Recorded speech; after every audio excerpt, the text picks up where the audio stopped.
স্বর্ণ, এই স্বর্ণ, এই বেয়াদব, আর কত গিলবি? শহীদ না অবধি আমাকে নামতে হলে আর সত্যি সত্যি আমার হাতে খুন হবি। দোতলার নিজের রুমে শুয়ে পা নাচানাচাতে কথাটি বলল সায়ন।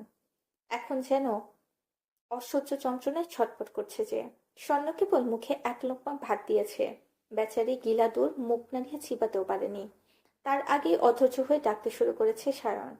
সামনেই চেঁচাচ্ছে। স্বর্ণ চুপচাপ শুনল, তবে উঠে যাওয়ার প্রয়োজন বোধ করলো না। কেউ না জানো, সে তো জানে কেন চেঁচাচ্ছে। মাথা ব্যথা নাকি ছাই? পাজি ছেলের ধান্দা অন্য কিছু, খুব ভালো করে জানে সে। যাবে না সে, সত্যিই যাবে না। শখ আপুর কাছে ধরা খেয়েও শখ মেটেনি ফাজিল ছেলের। থাকবে কি করে? লজ্জা বলে কিছু থাকলে তো।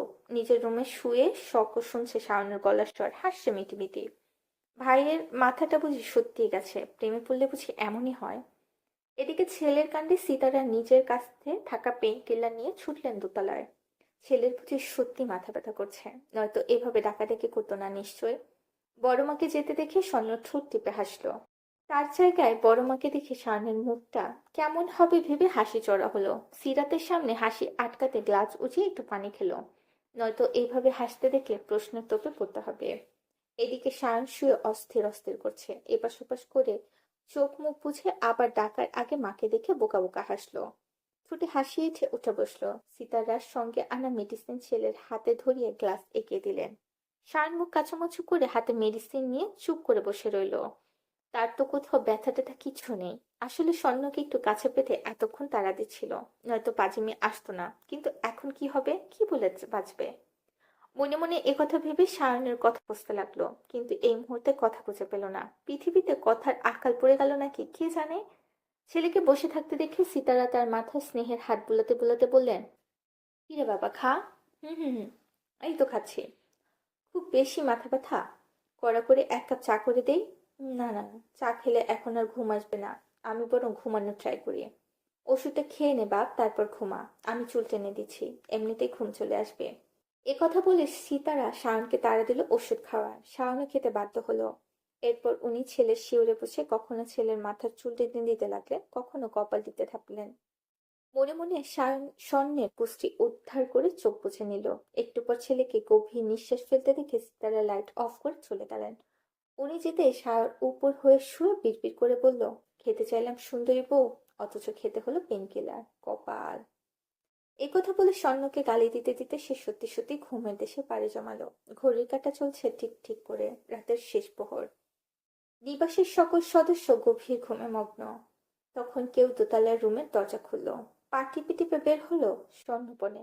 গুটি গুটি পায়ে এগিয়ে দরজায় হাত ছোয়ালো। পাঁচশোর টিপে প্রবেশ করলো রুমে। এদিকে ওদিক ওকিঝুঁকি মেরে নিঃশব্দে দরজা আটকে দিল। লাইট জ্বালানো। বিছানায় বসলো। এরপর চোখ বুলালো চারপাশে। সামনে থাকা বিশাল বড় ড্রেসিং টেবিলের আয়নায় নিজের প্রতিবিম্ব দেখে মলিন হাসলো। হাত রাখলো আঘাতপ্রাপ্ত ঠোঁটের কোণে। তখন হাতের ফোনটা ভাইব্রেট হতে দেখা গেল। হাসলো। জানতো কলটা এখনই আসবে। সে কল রিসিভ করে গা এলিয়ে দিল নরম বিছানায়। নাকে এসে ঠেকলো খুব পরিচিত ঘ্রাণ। তখন ফোনের ওপাশেও নীরবতা। কিছুক্ষণ পর কানে এসে বিঁধল গমগমে সেই কণ্ঠস্বর। এত রাতে আমার রুমে কি? ঘুমাসনি কেন? ঘুম ভেঙে গেল। আর আসছে না। এই জন্য আমার রুমে আসতে হবে?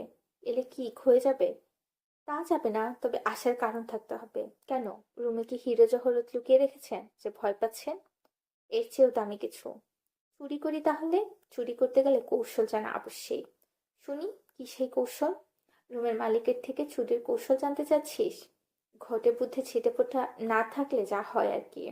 আমি অসুস্থ, বকবেন না খবরদার। কোনো ব্যথা আছে? আছে।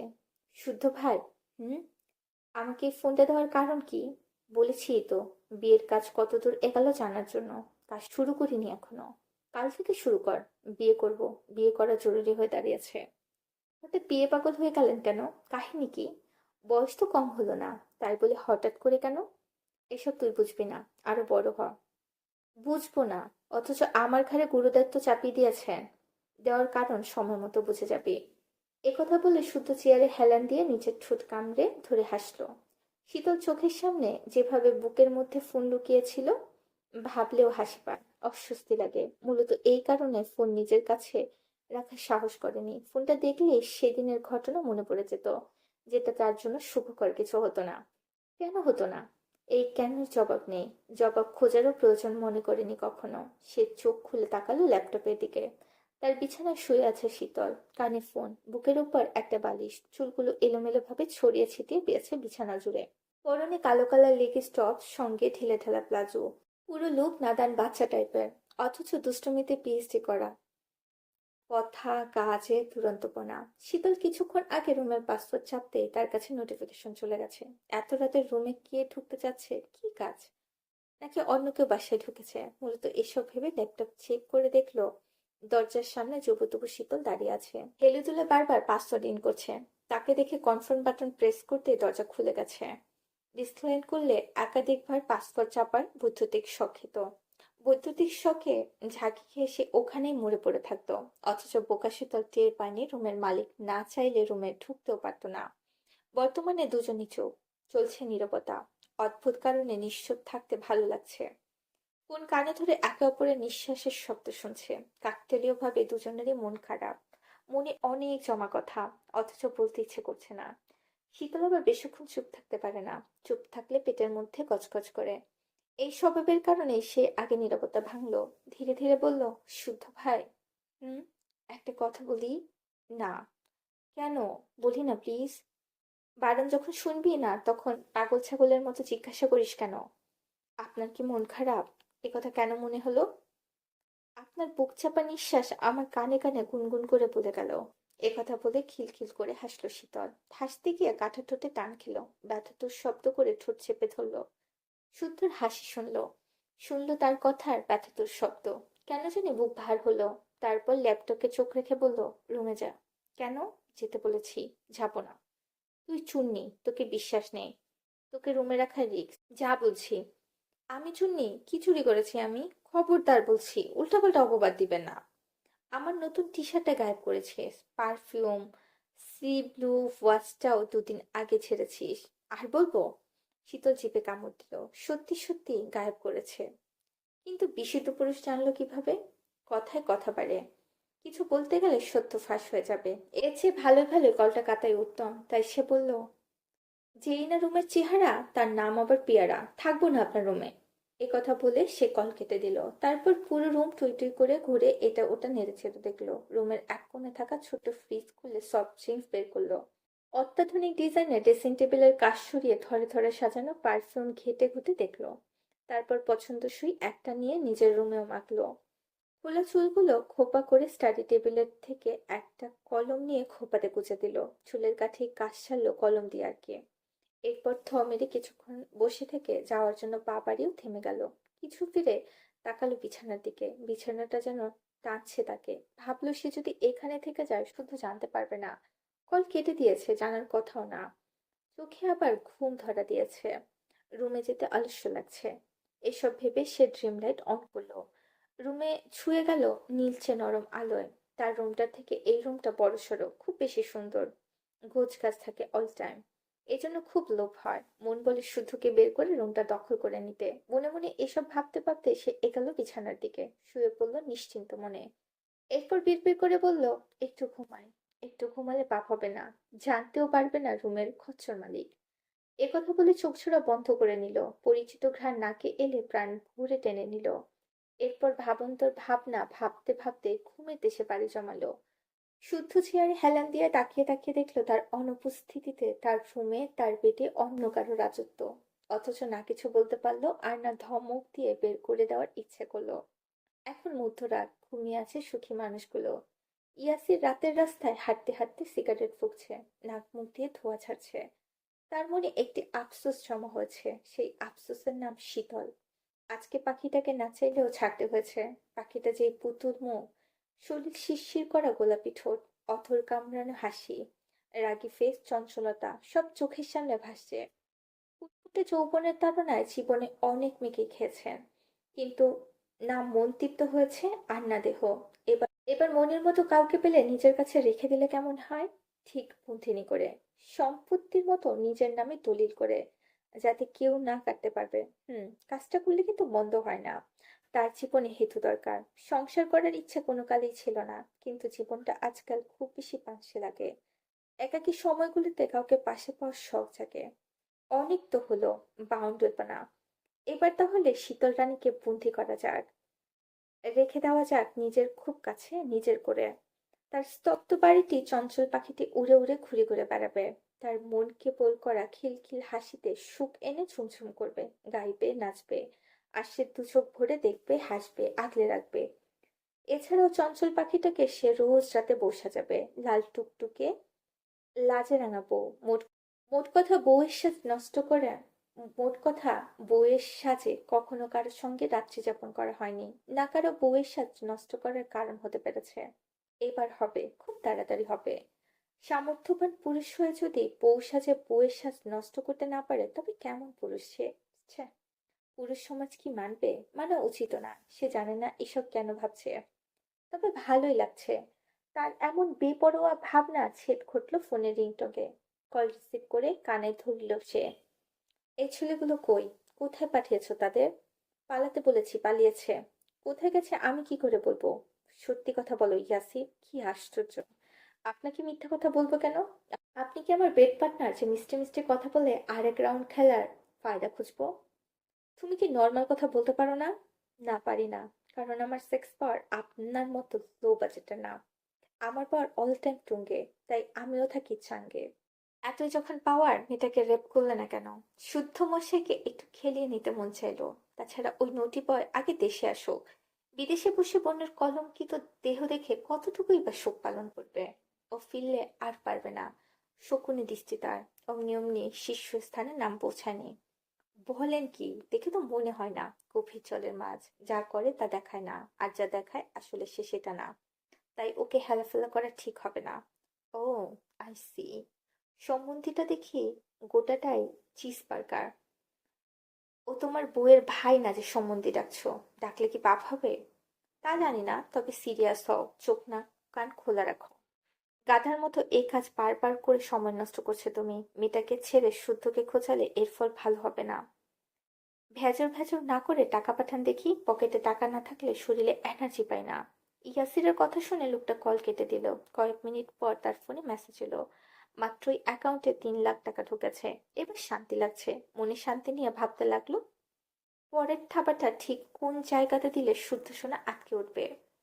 কাটা মুরগির মতো ছটপট করবে। চৌধুরী নিবাসে নাকি দুটো ছোট চিংড়ি আছে, নামটা বোধ হয় শাম্মু সিজন। তাদের খাবার গুটি বানালে কেমন হয়? ভালোই হয় বোধ হয়। তাহলে আর কি, ভালো দিয়ে ভালো কাজই সম্পূর্ণ করা হোক। গভীর ঘুমে তুলিয়াছে সায়ন। রুম জুড়ে অন্ধকার। সময় তখন ভোর 5টার কাছাকাছি। সেই মুহূর্তে নিঃশব্দে তার রুমে প্রবেশ করলো কেউ। আস্তে করে জ্বালালো ডিম লাইট। আবছা আলোয় দেখলো দাপুটে রাগীর ছেলেটার শান্ত চেহারা। সে সাবধানে হাতে রাখা কেকটা সেন্টার টেবিলের উপর রাখলো। এরপর কোলবালিশটা সরিয়ে সায়নের পাশে শুয়ে পড়লো। মায়া লাগলো ডাকতে। বুকের কাছ থেকে কোলবালিশটা সরায় বিরক্ত হলো সায়ন। বউটাকে কাছে আসে না। কোলবালিশও আজকাল কাছে থাকতে চায় না। কি যে জ্বালা! সে ঘুমের ঘরে কোলবালিশকে হাতে নিতে গিয়ে হাত পড়লো নরম কিছুর ওপর। বালিশ এত নরম না। বিড়াল টিড়াল নাকি? রুমের দরজাটা খোলা দেখে ঢুকে পড়েছে বোধহয়। এ কথা মাসে আসতেই সে চোখ খুলতে গিয়ে খুলতে পারল না। কেউ চোখের ওপর হাত রেখেছে। তার খুব কাছে ঝুঁকে এসেছে। কানে কানে বলছে, শুভ জন্মদিন শাহরিয়ার চৌধুরী। শুভ হোক আপনার জীবনের আগামী পথচলা। সুখ ও স্বাচ্ছন্দ্য এসে আলোকিত করুক আপনার জীবন। সায়ন হাসলো। তার চোখ থেকে হাত সরালে ঘুম ঘুম চোখে দৃষ্টি মেলতে চোখের তারায় বিস্ময় খেলে গেল। তড়িৎ উঠে বসতে গিয়েও নিজেকে দমিয়ে নিল। চোখ তুলে আবার তাকালো। স্বর্ণও তাকিয়ে আছে। শাওন অবাক হয়ে দেখছে শাড়ি পরা স্বর্ণকে। স্বর্ণ শাড়ি পরে না, আলে ভাজ্যেও না, আর পরলেও কখনো বাইরে যায় না। অথচ আজ এই রূপে। এই বিশ্বে তাকে দেখে সায়ন কথার খেই হারিয়ে ফেলল। মুগ্ধ নয়নে দেখে গেল তার মনোহরণীকে। তারপর আঁচলা ভরে স্বর্ণের দুই গালে হাত রেখে বলল, কাজী অফিস খোলা থাকবে এখন? না। কাজীর বাড়িতে লোক পাঠায় তুলে আনো বেটাকে? হুম। তাহলে তুই কিছু একটা কর। কি করব? হয় বিয়ে, নয়তো বেসামাল আমি তাকে সামলে নে। উঠে বসো। এ কথা বলে স্বর্ণ সরে গেল। কেকটা এনে দাঁড়ালো ঠিক শাওনের সামনে। শাওনের চোখে মুখে মুগ্ধতা, বিহ্বলতা, অপ্রকাশিত ভালো লাগায় বুক ভরে গেছে। স্বর্ণ সেজেছে। তার স্বর্ণ তার জন্য সেজেছে। যত্ন করে চোখে কাজল পড়েছে, ঠোঁটে লিপস্টিকের হালকা ছোঁয়া। অঙ্গে জড়ানি তারই দেওয়া জামদানি শাড়ি। আচ্ছা, শাড়িটি বেশি সুন্দর নাকি তার স্বর্ণের অঙ্গে জড়িয়ে তাই এত সুন্দর লাগছে? শাওনকে ঢ্যাপ ঢ্যাপ করে তাকিয়ে থাকতে দেখে স্বর্ণও কিছু বলছে না, হাসছে না, আর না লজ্জায় নুয়ে পড়ছে। সে শাওনকে উঠে বসিয়ে ইশারায় কেক কাটতে ইশারা করলো। শাওন কেকটা সামনে রেখে স্বর্ণকে হ্যাচকা টানে বসালো তার সামনে। খুব শক্ত করে জড়িয়ে ধরলো পেছন থেকে, গ্রীবায় থুতনি ঠেকিয়ে চুমু খেলো। খোঁচা দাড়ি ঘেঁষে দিল মসৃণ ত্বকে। কদিনের না কামানো দাড়ির খোঁচা খেয়ে স্বর্ণ বিরক্ত নিয়ে তাকালো। সবে বসার চেষ্টা করলো কিন্তু পারল না, আটকা পড়লো পুরুষালীর শক্ত বাঁধনে। সায়ন তার হাতের উপর হাত রেখে কেক কাটলো, দুজন দুজনকে খাওয়ালো। স্বর্ণ রিচুয়ালস গিফট করলো এবং নিজের হাতে তা পরিয়েও দিল। সায়ন তাকালো জানলার দিকে। বল ঘড়িতে বাজে 5টা 48। বাইরে আলো ফোটেনি। মনেও ছিল না আজ তার জন্মদিন। জন্মদিনের সকালটা এত সুন্দর হবে ভাবতেও পারেনি। সে পুনরায় স্বর্ণকে কাছে টেনে নিল, যত্ন করে চুমু আঁকলো ঠোঁটে গালে গলায়। তারপর ফিসফিস করে ডাকলো, জান। হুম। চল না বিয়ে করে ফেলি। আজই বাসায় জানিয়ে দেই। শুধু শুধু টাইম ওয়েস্ট করে কি লাভ বল? আমি কি পালিয়ে যাচ্ছি? ধৈর্যের পরীক্ষা নিচ্ছিস? যেই ফিল্ডে পা রেখেছো 2 দিন পর দম ফেলার সময় পাবে না, এরই মধ্যে বিয়ে? তাও ঠিক, কিন্তু মন তো মানছে না। এক কাজ করি, চুপি চুপি বিয়ে করি। পরে জানাবো সবাইকে। আমার বিশ্বাস আমার বাপ ছাড়া বাকি কেউ অমত করবে না। শখ বিয়েটা হয়ে যাক, এরপর তোমার পালা। কিন্তু কি? শাওনুকে জড়িয়ে ধরেই শুয়ে পড়ল। মুখ রাখলো স্বর্ণের গলার ভাঁজে। তারপর কিছুক্ষণ চুপ থেকে বিড়বিড় করে আওড়ালো, এলোমেলো হয়ে যায় মন। কেন আজ বুঝি না। দাবানল যেন ছাড়ালো, পার করে সীমানা। সাপুদের মতো হানা দেয় এ মনের কামনা। নিজেকেই দেখে লাগে আজ অচেনা, অচেনা, অচেনা। শাওন থামলো। স্বর্ণ মনে মনে হাসলো। তারপর শাওনের চুল খামচে ধরে গলার ভাঁজ থেকে মুখ তুলে চোখে চোখ রাখলো। শাওনের নিদারুণ ফেসে নজর বুলালো। কপাল, নাক, গলা, ঠোঁট রেখে চুমু আঁকলো খোঁচা খোঁচা দাড়ির থুতনিতে। তারপর বলল, স্কলারশিপ নিয়ে 2 বছরের জন্য বাইরে চলে যাই। কেন? যত দিন যাচ্ছে তোমার চিপকা চিপকি বাড়ছে। দিনকে দিন অথচ হয়ে যাচ্ছ তুমি। এর চেয়ে দূরে চলে যাই। তুমি এদিকে কাজ সারো। 2 বছর পর না হয় দেশে ফিরে সংসার সাজাবো আমরা। এতে আমার পড়াশোনাও ঠিক থাকবে আর তুমিও লক্ষ্যে স্থির থাকতে পারবে। প্রতিনিয়ত আমার যৌবনের খাতায় আগুন জ্বালিয়েও মন ভরছে না তোর, না? এখন তোকে রোজ না দেখে না ছুঁয়ে মেরে ফেলার পায়তারা জুড়েছিস? এতই সোজা, এতই সস্তা আমার প্রেম অনুভূতি? ঠান্ডা মাথায় ভেবে দেখো, এতে দুজনারই ভালো হবে। সরজা, ভুলেও আমার রুমে আর আসবি না তুই। তোর ভালোবাসার গোষ্ঠীকে চু চন্দ্রাবতী। একথা বলে শাওন রেগে উঠতে গেলে স্বর্ণ থামিয়ে দিল। শাওনের 2 গাল আঁচটা করে ধরে এক গালে মৃদুভাবে থাপ্পড় মেরে ফেলল। মুখ খারাপ করতে বারণ করেছি না? তুমি আমার বালের আবদার করবা আর আমি শক্তিহীন পুরুষের মতো মেনে নেব? আবার গালিও দেওয়া যাবে না? গালি দিব না তো কি এভাবে চুমু দিব? কথা শেষ করে স্বর্ণের ঠোঁটে চট করে চুমু খেয়ে নিল। কাজটা এত দ্রুত করলো যে তাকে বারণ করারও সময় পেল না। স্বর্ণ কিছু বলার আগে সে নিজেই সিরিয়াস হয়ে বলল, আমি ইচ্ছে করে তোকে ভালোবাসিনি, যা হয়েছে তা মনের অজান্তে। কিন্তু বর্তমানে আমাদের রিলেশন নিয়ে আমি খুবই সিরিয়াস। ভালোবাসি তোকে, তাই বউ বানাবো তোকে। নয়তো মন কুঠুরি আজীবনের জন্য সিলগালা করে দেব। আর মজা করে যদি দূরে যাওয়ার কথা বলিস তাহলে বলবো দারুণ জোকস। ফিলিং হচ্ছে নাইস, ওয়াও, অসাধারণ। নেক্সট, পরের বার প্লিজ। আর যদি সিরিয়াসলি বলিস তাহলে আগে ওয়ার্নিং ছাড়াই বাসর সারবো, প্রেগনেন্ট করবো, তারপর বিয়ে করে বাসায় জানাবো। এটা অন্তত মাথায় গেঁথে রাখিস। সৈন্য চুপ করে শুনলো। তারপর সায়নকে সরিয়ে সায়নের বুকে মাথা রেখে চুপ করে শুয়ে থাকলো। সায়ন তাকে বুকে আগলে চুলে বিলি কেটে দিচ্ছে যত্ন সহকারে। শান্তিতে দু চোখে ঘুম নেমে আসছে। শাওনের মাথায় দুষ্টু বুদ্ধি খেলে গেল। সে স্বর্ণের কানে কানে বলল, শাড়ি কি আমার জন্য পরেছিস? হুম। তাহলে খোলার দায়িত্ব তো আমারই, তাই না? রুমে যাবো, সরো। মামার বাড়ির আবদার বললেই মনে হয় যেতে দেবো? তাহলে মুখ বন্ধ রাখো। তাহলে একটু আদর করতে দে। আগামী 3 দিন তোমার কাছে আসা তো দূর, কথা বলবো না। এখন যেতে দাও, না হলে সময় বেড়ে যাবে। তুমিই ভাবো তুমি কি করবা। একথা বলে স্বর্ণ ওকে ধাক্কা দিয়ে উঠে চলে গেল। দরজা খুলে যাওয়ার আগে শান মুখ কাচুমাচু করে বলল, যাচ্ছিস যা। আমাকে রেপ করে যা প্লিজ। নয়তো তোর ছোঁয়ায় একটু কলঙ্ক লেপটে দিয়ে যা জান। আবার শুরু করলে? না মানে সকালে আয়নায় নিজেকে দেখে যাতে সান্ত্বনা দিতে পারি, তাই আর কি। তার কথায় স্বর্ণ খুব বিরক্ত হয়ে তাকিয়ে চলে গেল। স্বর্ণকে রেগে যেতে দেখে শান শব্দ করে হেসে ফেলল। তার লাগাম ছাড়া কাজ ও কথা শুধু পাগলিটাকে রাগানোর জন্য আর কি। পরিশেষে সফল। 1 সপ্তাহ পরের ঘটনা। শীতল এখন সুস্থ বলা চলে।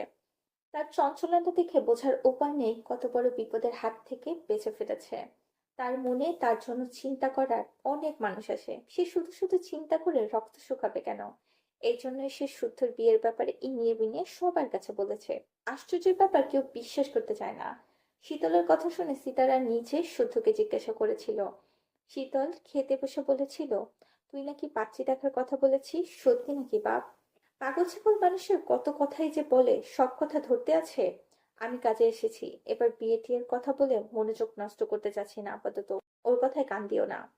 ছেলের কথা শুনে সীতারা দীর্ঘ নিঃশ্বাস চাপলেন। ভেবেছিলেন ঘটনা সত্যি বোধ হয়।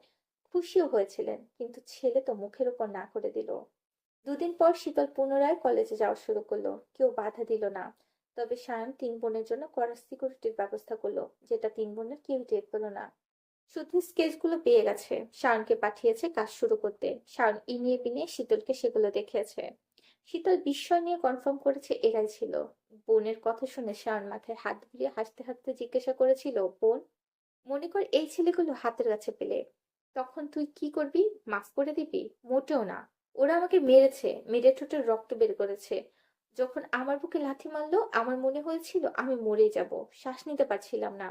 হৃৎপিণ্ড যেন ছিটকে বেরিয়ে আসবে এমন ভাবে লাফাচ্ছিল। বিশ্বাস করো ভাইয়া, খুব কষ্ট হয়েছিল আমার, খুব। ওদের পেলে করাত দিয়ে ওদের হাত কাটবো, কাঁচা মরিচ দিয়ে ওদের হাত চিপিয়ে খাবো। বেয়াদবগুলো তখন বুঝবে কারো বুকে ব্যথা দিলে কেমন লাগে। ধর এমন ভাবে কেউ তাদের মেরে তোর কাছে পার্সেল করলো, ভয় পাবি না তো? মোটেও না। তাহলে আবেদন মঞ্জুর করা হলো মানে? কিসের আবেদন, কিসের মঞ্জুর? ও কিছু না, তুই পেয়ারা খা, আমি যাইগা। শাওনের কথার আগামাথা কিছুই বুঝলো না সে। পেয়ারা খাওয়াতে মন দিল। সিতারা এসে তখন জানালেন শুদ্ধকে নাকি কলে পাচ্ছে না। ছেলেটার সাথে কথা হয়নি গতকাল থেকে। এই কথা শুনে শীতল নিজেই ফোন করলো শুদ্ধকে। কলের পর কেউ দিতেই থাকলো, তবুও কেউ রিসিভ করলো না। 8বারের বেলায় কেউ রিসিভ করে বলল, হ্যাঁ শীতল, শুদ্ধকে আটকাও বোন। আটকাবো কিন্তু কেন, কি হয়েছে?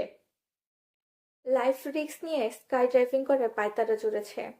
কার উপর রেগে আছে কে জানে। এটা আবার কি? একটা কাজে প্রাইভেট জেট নিয়েছিলাম, এখন সে বলছে প্যারাশুট নিয়ে জেট থেকে লাফ দেবে। এই পাগলকে কি করে সামলাবো আমি? লাফ দেবে মানে চলন্ত জেট থেকে লাফ দেবে? তাও একা নয়, ঐশ্বর্যকে নিয়ে। ঐশ্বর্যকে? আমাদের দলের হার্ট হ্যাকার, দেখবে ওদের। একথা বলে কামরান ফোনে ব্যাক ক্যামেরা অন করতেই দেখতে পেল শুদ্ধকে, সাদা টি শার্ট, কালো প্যান্ট পরা সুদর্শন যুবকটির কাঁধে ব্যাগ। সে কথা বলতে বলতে জেটের দরজা খুলে দিল শুদ্ধ। কামরান তাকে বলতেও পারলো না শীতল কলে আছে তাকে দেখছে। তার আগে শুদ্ধ লাফ মেরেছে জেট থেকে। পরপরই লাফ দিল আরেকজন। তার শরীরের গঠন বলে দিচ্ছে সে মেয়ে। চোখে মুখে আত্মবিশ্বাসের সাপ। অপরূপ সৌন্দর্যের অধিকারী বলার অপেক্ষা রাখে না। কামরান ক্যামেরার নিচের দিকে তাক করতেই দেখতে পেল শুদ্ধ পড়ে যাচ্ছে নিচের দিকে। নিচে বড় বড় পাহাড়, উপর থেকে পড়লে বাঁচানো যাবে না। সে এতটুকু দেখে ভয় শীতলে দেহ কাঁপতে লাগলো, ঘামতে লাগলো দরদর করে। আর দেখার সাহস করলো না। সে চিৎকার করে বলে উঠলো, শুদ্ধ ভাই। কামরার নিচের দিকে ক্যামেরা তাক করতেই দেখতে পেল শুদ্ধ পড়ে যাচ্ছে। মাথার উপরে স্বচ্ছ সুনীল আকাশ, নিচে বড় বড় পাহাড়। তীব্র বাতাসের গতি তাকে নিচের দিকে টেনে নিয়ে যাচ্ছে। এত উপর থেকে পড়লে বাঁচার সম্ভাবনা শূন্যের কোঠায়। শেষ, সব শেষ। এতটুকু দেখা মাত্রই তার শরীর কাঁপতে লাগলো, ঘামতে লাগলো দরদর করে। গলায় যেন মরণ তৃষ্ণা, হতভাগ দৃষ্টি।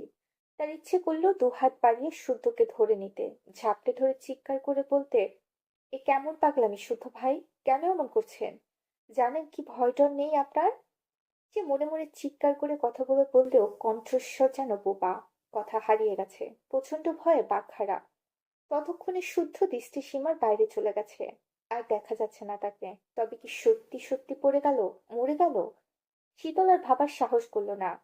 শুধু অসহায় সুরে ডেকে উঠল, শুদ্ধ ভাই, আছো? ওকে বাঁচাও। একথা বলে ঝট করে উঠে দাঁড়ালো শীতল। কোলের উপরে থাকা চিপসের প্যাকেট পড়ে গেল মেঝেতে। হাউমাউ করে কাঁদতে লাগলো করুণ সুরে। ডাকতে লাগলো বড় মাকে, বড় আব্বুকে। কর্ণকুহরে প্রতিধ্বনি হতে লাগলো বড় আব্বুর বলা পুরনো কথাগুলো।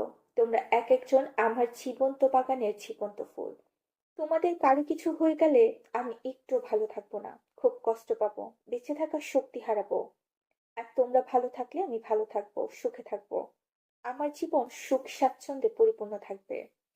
শুদ্ধ ভাইয়ের কিছু হলে বড় অপুর কি হবে? শাওন শুদ্ধ দুটোই ওনাদের সন্তান হলেও শুদ্ধ ভাইকে বড় অপু একটু বেশি ভালোবাসে। বড় মা ভালোবাসেন শাওন ভাইকে। মোট কথা শুদ্ধ ভাই সত্যি সত্যি মরে গেলে তাকেই বা কে ধমকাবে, কে মারবে, এটা ওটা কিনে দেবে কে, খোঁচা মেরে কথা বলবে কে? চৌধুরী নিবাসের সব থেকে খারাপ মানুষটা হচ্ছে শুদ্ধ ভাই। তাই বলে সে কখনোই চায়নি সে হারিয়ে যাক, ফুরিয়ে যাক, তার এমন করুণ পরিণতি হোক।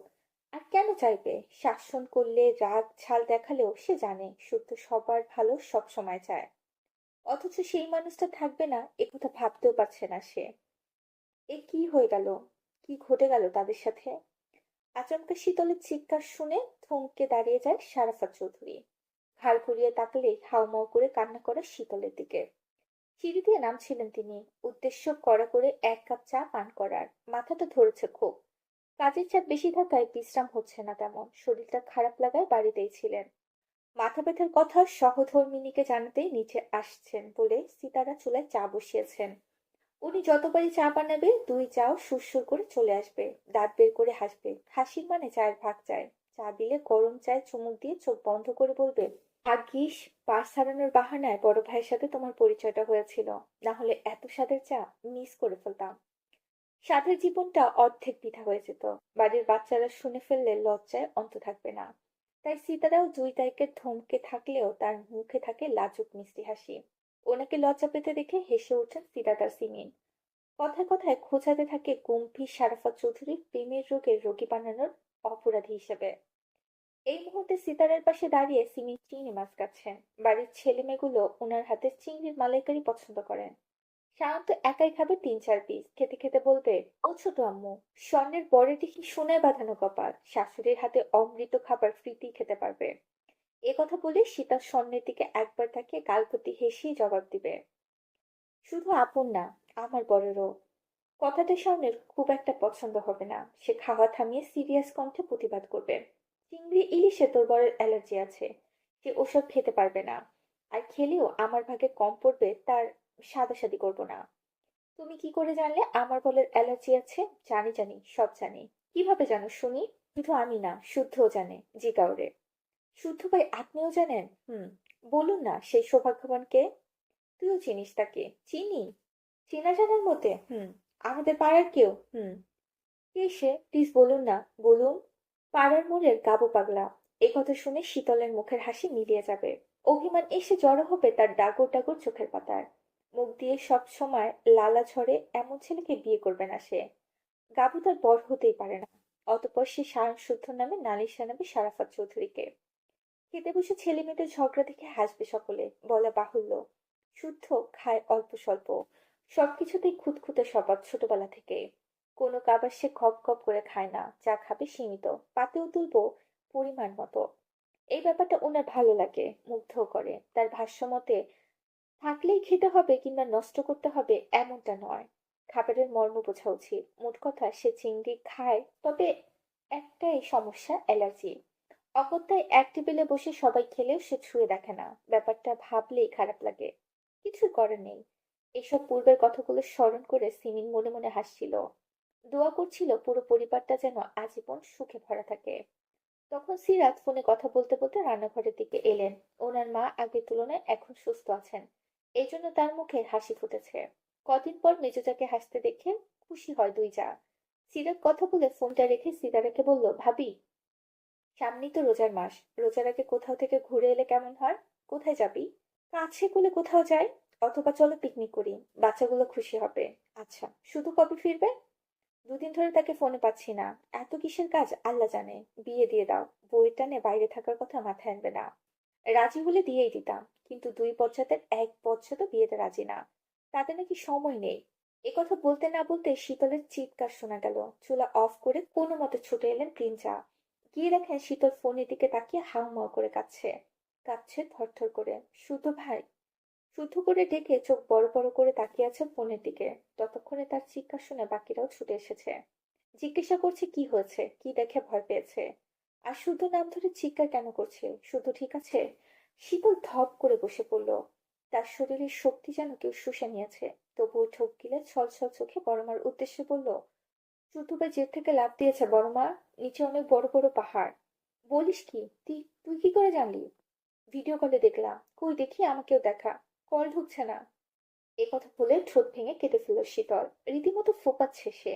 শারাফত চৌধুরীও ততক্ষণে ছুটে এসেছেন। বসেছেন শীতলের পাশে। হাত বাড়িয়ে পানির গ্লাস নিয়ে খাওয়ার ইশারা করে শান্ত হতে বললেন। পানি খেয়ে সে গড় গড় করে বলল কি কি দেখেছে। শীতলের কথা শুনে সবাই চিন্তায় পড়ে গেল। নিজেরাও যোগাযোগ করার চেষ্টা করে ব্যর্থ হলেন। তো তখন ফোপাতে ফোপাতে বলল, বড় অপু, শুদ্ধ ভাই বোধহয় রাগ করে সিদ্ধান্তটা নিয়েছে। তাছাড়া কেন জেল থেকে লাফ মেরে মরতে চাইবে বলো? রাগ? কিসের রাগ? ভাইয়া বিয়ে করার জন্য পাগল হয়ে গেছে। আমাকে ফোনটা দিয়েছে বিয়ের কাজ কতদূর এগোলো জানার জন্য। দিনে দুবার আমাকে শুধায় বিয়ের কাজ কতদূর এগোলো।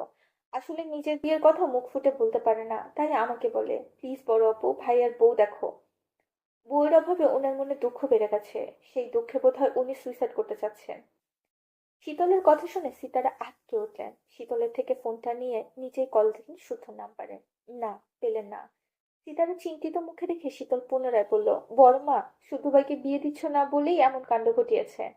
তোমরা আমার কথা শোনো না। আমি এক ফোঁটা মিথ্যা কথা বলছি না। তুই বলিস সে বিয়ের জন্য পাগল, অথচ আমি জিজ্ঞাসা করলে তেলে বেগুনে জ্বলে ওঠে, লজ্জা পায়। এমনকি আমাকে কি বলেছে জানো? বলেছে জোর করে বিয়ে করিয়ে দিতে, নয়তো অঘটন ঘটিয়ে ফেলবে। কতবার যে বললাম মেয়ে রেখে বিয়ে করিয়ে দাও, কেউ শুনলে না। বিয়ের শোকে ভাইয়া পৃথিবীকে বাই বাই করে দিল বোধ হয়। এ কথা শীতল ফুপিয়ে ফুপিয়ে কাঁদতে লাগলো। এতটুকু সময় চোখ মুখ লাল করে ফেলেছে, হেঁচকি উঠেছে। আর শারিফা চৌধুরী শীতলের মাথায় হাত রেখে বললেন, কিছু হবে না মা, ভয় পেও না। শুদ্ধ এর আগেও স্কাই ডাইভিং করেছে। বড় অপু নিচে বড় বড় পাহাড় ছিল। শুদ্ধ ভাই পড়ে যাচ্ছিল, পড়তো না। তার পিঠে ব্যাগ রেখেছ না? ওটাতে প্যারাশুট আছে। সময় মতো ব্যাগের চেইন খুলে দিলেই আর পড়বে না, বাতাসে ভাসতে থাকবে। এ কথা শুনে শীতল বিস্ময় নিয়ে তাকিয়ে রইল। রিস্ক নিয়ে এসব করার কি দরকার? সে চোখ মুছল। এই সামান্য ব্যাপার না বুঝে বোকার মতো কেঁদে ফেলেছে। ছি ছি। তখন তার মাথায় খেলে গেল, একটা মেয়েকেও লাফ মারতে দেখেছে। ওদের কত সাহস! অথচ উঁচু ভবন থেকে নিচে তাকাতেই তার বুকের ভিতর ধকধক করে, দম আটকে আসে। তার কান্না থেমেছে দেখে আর দাঁড়ালো না সে। নিজের রুমে গিয়ে দরজা আটকে শুধুকে মেসেজ করলো, মেয়েদের সাথে উড়াউড়ি করা শেষ হলে কল দিবেন, জরুরি কথা আছে। মেসেজটি সেন্ড করে তার মাথায় ক্লিক করলো। বড় আপু বোধহয় তাকে শান্ত করতে কথা বলেছে, নাকি ঘটনা সত্যি। যখন চিৎকার করলো সবাই ছুটে এসেছিল। চিন্তা ভাসছিল সবার চোখে মুখে। কিছু একটা ভেবে সে দরজা খুলে সিঁড়িতে দাঁড়িয়ে দেখলো বড় মা প্রেসার বাড়িয়ে ফেলেছে। সিরাসিমি চিন্তিত মুখে উনার হাত পা ডলছে, মুখে কি সব বলছে। শখ আপু মায়ের কাছে বসে প্রেসার মাপছে। বড় আপু কাউকে বারবার ফোন করছে। তারপর তার ধারণাই সঠিক, তাকে বুঝ দিতে বড়রা তখন অভিনয় করলো। মনে মনে এ কথা ভেবে সে পুনরায় ঠুকরে কেটে উঠল। কাঁদতে কাঁদতে ছুটে গেল রুমের দিকে। চোখের সামনে ভাসতে লাগলো শুদ্ধের লাফ মারার ভয়ঙ্কর দৃশ্যটা। ধরতে গেলে মানুষের জীবনটা খুবই ছোট। শুদ্ধর কাছে জীবনের মানে হলো মূর্তি মতো জীবনের স্বাদ খুঁজে নেওয়া। খাওয়া দাওয়া আর ঘুম জীবনের মানে হতে পারে না। সে তার জীবনকে অ্যাডভেঞ্চারাস পছন্দ করে। অ্যাডভেঞ্চারাস না হলে জীবনের মানে বড্ড পান সে। জীবন চলতি পথে সুখ ও দুঃখের কাহিনী সাজায়। সেসবে ভিড় তার মনে করে জীবন নিয়ে একটু বাজি ধরা যাক। আজ হলেও মরতে হবে, কাল হলেও। ভাগ্যে যদি লেখা থাকে অবিবাহিত অবস্থায় মারা যাবে, তাহলে কি সেই নিয়তি খণ্ডাতে পারবে কেউ? পারবে না, কখনো না। তাহলে হাত গুটি বেঁচে থাকবে? অবশ্যই জীবনের মায়া যাদের কম, তারা জীবনে বাজি ধরতে পছন্দ করে। এটাই স্বাভাবিক। এই যে উড়ন্ত জেট থেকে লাফ মেরেছে, এটা কি কম সাহসের ব্যাপার? তার দেখে ঐশ্বর্য দায়ী করেছে। এই মেয়েকে দেখেও অবাক লাগে। শারীরিক মেয়েরা সাপ খোপ দেখলে ভয়ে ঘাম ছুটে ফেলে, অথচ ঐশ্বর্য তার বিপরীত। কোন মেয়ে স্কাই ডাইভিং করার সাহস দেখায়? মুখে বললেও অনেকে শেষ মুহূর্তে এসে ফিরে যায়, নতুবা ভয়ে আতঙ্কে অসুস্থ হয়ে পড়ে। কামরার অর্ক জেটের দরজায় কাছে দাঁড়িয়ে ওদের দেখছে। দুজন বাতাসে গা ভাসিয়ে আকাশে দাপিয়ে বেড়াচ্ছে। ভয়টা নেই দুটোর। কামরার আর অর্ক নিজেরাও রেডি হয়ে তাকাচ্ছে একে অপরের দিকে। এরপর দুই বন্ধু হাসতে হাসতে লাফ দিল। এদের দেখে আরো 10-12 জন লাফ দিল। একজোড়া কাপড় নিজেদের এক বেল্টে বেঁধে একসাথে লাফ মেরেছে। মেয়েটাকে শক্ত করে আঁকড়ে ধরেছে ছেলেটা, চিৎকার করছে প্রাণপণে। সেই জায়গাটুকু মুহূর্তের মধ্যে পিঁপড়ার মতো আরো অনেকেই দেখা গেল। ঐশ্বর্যের দাপটের সাথে দমে আছে প্যারাশুটে। চোখ মুখে অত্যাধিক খুশির মাত্রা। স্কাই ড্রাইভিং তার কাছে খুব পছন্দের রাইড। আর রাইডের লাইফ রিস্ক আছে, মারাত্মক খুশি আছে। মোদ্দা কথা, লাইফ রিস্ক আছে বলে তার ভালো লাগে। সে আকাশপানে একবার তাকালো শুদ্ধ দিকে। শুদ্ধ তাকিয়ে আছে নিচে থাকা বিশাল সমুদ্রের দিকে। টলমল করছে নীল পানি, ওর থেকে অসাধারণ লাগছে। ভাবছে অন্য কথা, মুখে মিটি মিটি হাসি। তার থেকে কিছুটা দূরে অর্কের ডাক শুনে শুধু সেদিকে তাকালো। অর্ক দাঁত কেলিয়ে চিৎকার করে বলল অর্ক দাঁত কেলিয়ে চিৎকার করে বলল, চল ফিরে যাই। তোরা যা, শীতল কাঁদছে ভাই, কাঁদো, মজা করছি না, কামরানের কসম। তোরা কি করে জানলি শীতল কাঁদছে? ফোন করেছিল তোকে। ওই হারামজাদা তোর লাফ মারা দেখেছে ওকে। তারপর কল কেটে গেছে, মেয়েটা বোধহয় ভয় পেয়েছে। শুধু কিছু বলল না, দৃষ্টি সরিয়ে নিল। কিছু বললেও লাভ হবে না, যতক্ষণ না নিজে কথা বলবে। এরপরের ঘটনা তার জানা। শীতল কাঁদবে, সেই কান্না দেখে তার মা সহ বাড়ির শুদ্ধ সবার কানে ঘটনাখানা পৌঁছে যাবে। তার মায়ের উচ্চতার ফোবিয়া আছে। ছেলে রাইস স্টিক্স নিয়ে আকাশে দাপিয়ে বেড়াচ্ছে এ কথা ভেবে ওনার প্যানিক অ্যাটাক হবে, নতুবা টেনশনে প্রেশার বাড়িয়ে ফেলবে। মূলত এই জন্যই কোনো কাজের কথা কাউকে বলতে চায় না। এখন কিছু করার নেই, কাঁদতে থাক, কাঁদলে চোখ পরিষ্কার থাকে। তাকে চুপ থাকতে দেখে কামরান হাসলো। তারপর ভ্রু নাচিয়ে বলল, বুকের জ্বালা কমাতে ল্যান্ড করো বন্ধু। করতে তো হবেই। না করলে তোর একটা ব্যবস্থা কিভাবে করব? কিসের ব্যবস্থা বন্ধু? এখানে থাকার ব্যবস্থা। কামরানের হাসিটা মিলিয়ে গেল, চোখ মুখ শুকিয়ে গেল। শুদ্ধ শীতল কণ্ঠে থ্রেড মানে কপালে দুঃখ আছে। দেশে ফিরে বিয়ের পিড়িতে বসার কথা। না না, যেভাবেই হোক শুদ্ধকে মানাতে হবে, বোঝাতে হবে। খুব অনুতপ্ত সে। এইবার আর জীবনেও করবে না। কিন্তু সেটা আর সম্ভব হলো না, তার আগেই শুদ্ধ পাশ কাটিয়ে চলে গেল। এরপরই সংকেত পেল দ্রুত জেটে ওঠার। সবাই একে একে এলে এবার জেট ছুটলো ল্যান্ড করার উদ্দেশ্যে। প্রায় 3 ঘন্টার পর জেট ল্যান্ড করলে শুদ্ধ দ্রুত পায়ে ছুটলো রুমের দিকে। যেতে যেতে কল করলো সীতারার নাম্বারে। ছেলেকে সুস্থ দেখে সীতারা যেন হাত ছেড়ে বাঁচলো। বকলো এমন কাজ করার জন্য, শুধু হাসলো। তবে আশেপাশে শীতলকে না দেখে বুঝলো সে কাঁদতে ব্যস্ত। কাঁদুক, আর একটু কাঁদুক। কাঁদলে মন পরিষ্কার থাকে। মন কথা যখন কেউ কারোর জন্য ব্যাকুল হয়ে কাঁদে, তখন দেখতে ভালোই লাগে। তার তো লাগেই। মহারানী আর ঘন্টা খানেক কাঁদুক, সে তখন ফ্রেশ হয়ে খেয়ে তারপর না হয় ব্যাক করবে। এই নিয়ে 11 বার কল দিয়ে ভ্রুজোড়া কুঁচকে নিল আহনাব। আজ সকাল থেকে শখে কলে পাচ্ছে না সে। গেল কই মেয়েটা? সকাল থেকে মিষ্টি কণ্ঠটা শুনতে পায়নি, বুকের ভিতর খা খা করছে। অসহ্য লাগছে। সকালের শুরুটা এত জঘন্য কাটলে দিনটা কিভাবে যাবে কে জানে। দিনগুলো বড্ড বেশি বেইমানি শুরু করছে। কাটতে চায় না। কবে বছর কাটবে, কবে শখে বউ করে ঘরে তুলবে, কবে বাহু ডোরে ঝাপটে ধরে বুকের জ্বালা কমাবে। এসব কবে হবে? কবে কবে কবে? দেশ ছেড়েছে কয়েক সপ্তাহ হয়েছে। শখ এয়ারপোর্টে এসেছিল তার সাথে দেখা করতে, যদিও এতটা কল্পনা করেনি, কিন্তু শখের এই ছোট্ট কাজে ভীষণ খুশি হয়েছিল। বড়রা না থাকলে জোর করে হলেও একটু জড়িয়ে ধরতো, কিন্তু সায়ন থাকায় সে সাহস করেনি। অপেক্ষার ফল সমিষ্ট হয়। সেই সমিষ্ট ফল পেতে অপেক্ষা করতে হবে। এসব ভেবে সে রান্না শেষ করে ফ্রেশ হতে গেল। একটু পরে অফিসে যেতে হবে। এতে সে নিজের কাজ নিজেরই করতে হয়, তাই সব কাজ তারই করা লাগে। যদিও কাজ করতে মন্দ লাগে না, তবে কাজের ফাঁকে গল্প করার একটা মানুষ থাকলে বেশ হতো। সেই মানুষটা যদি শখ হতো তাহলে তো কথাই নেই। আহনাফ ফ্রেশ হয়ে মাথা মুছতে মুছতে ফোন হাতে নিয়ে দেখে শখের মেসেজ এসেছে। ল্যাবে আছি, স্যার আছে, চিন্তা করবেন না, আমি ঠিক আছি। এই ছোট্ট একটা মেসেজেই তার বুকে শীতলতা নামালো। কিছুটা চিন্তামুক্ত হলো। সেও ছোট্ট করে মেসেজ সেন্ড করে রাখলো, ভীষণ ভালোবাসি শখ পাখি। মেসেজটা দেখে শখ মুখ টিপে লাজুক হাসলো। সারাদিনে 5-7 বার শুনতে হয় এই মিউজিক্যাল বাক্যটা। শোনার অপেক্ষা করে সে। কারণ আহনাফের কণ্ঠে আদরের সুরে বলা বাক্যটা শুনলে তার মন ভরে যায়। একদল খুশি বুক পাঁচড়ে টানা ঝাপটাতে থাকে, প্রেম প্রেম তালবিহীন। ছদ্মের শুকরা গুনগুনিয়ে গাইতে থাকে, নাচতে থাকে তাদের আপন সুরে আপন তনে। 2 দিন ধরে পার্টি অফিসে ঝামেলা চলছে। ঝামেলার সূত্রপাত অঙ্কনের হদিশ পাওয়া নেই। ছেলেটাকে শান গুম করেছিল জানতে বাকি নেই কারোই। তবে কোথায় রেখেছে? বাঁচিয়ে রেখেছে নাকি মেরে ফেলেছে, নাকি অন্য কিছু করার পরিকল্পনা এঁটেছে সে? এখন অবধি তার কোনো খবর পাওয়া যায়নি। অঙ্কনের বাবা পাগলা কুকুরের মতো হিংস্র হয়ে উঠেছে।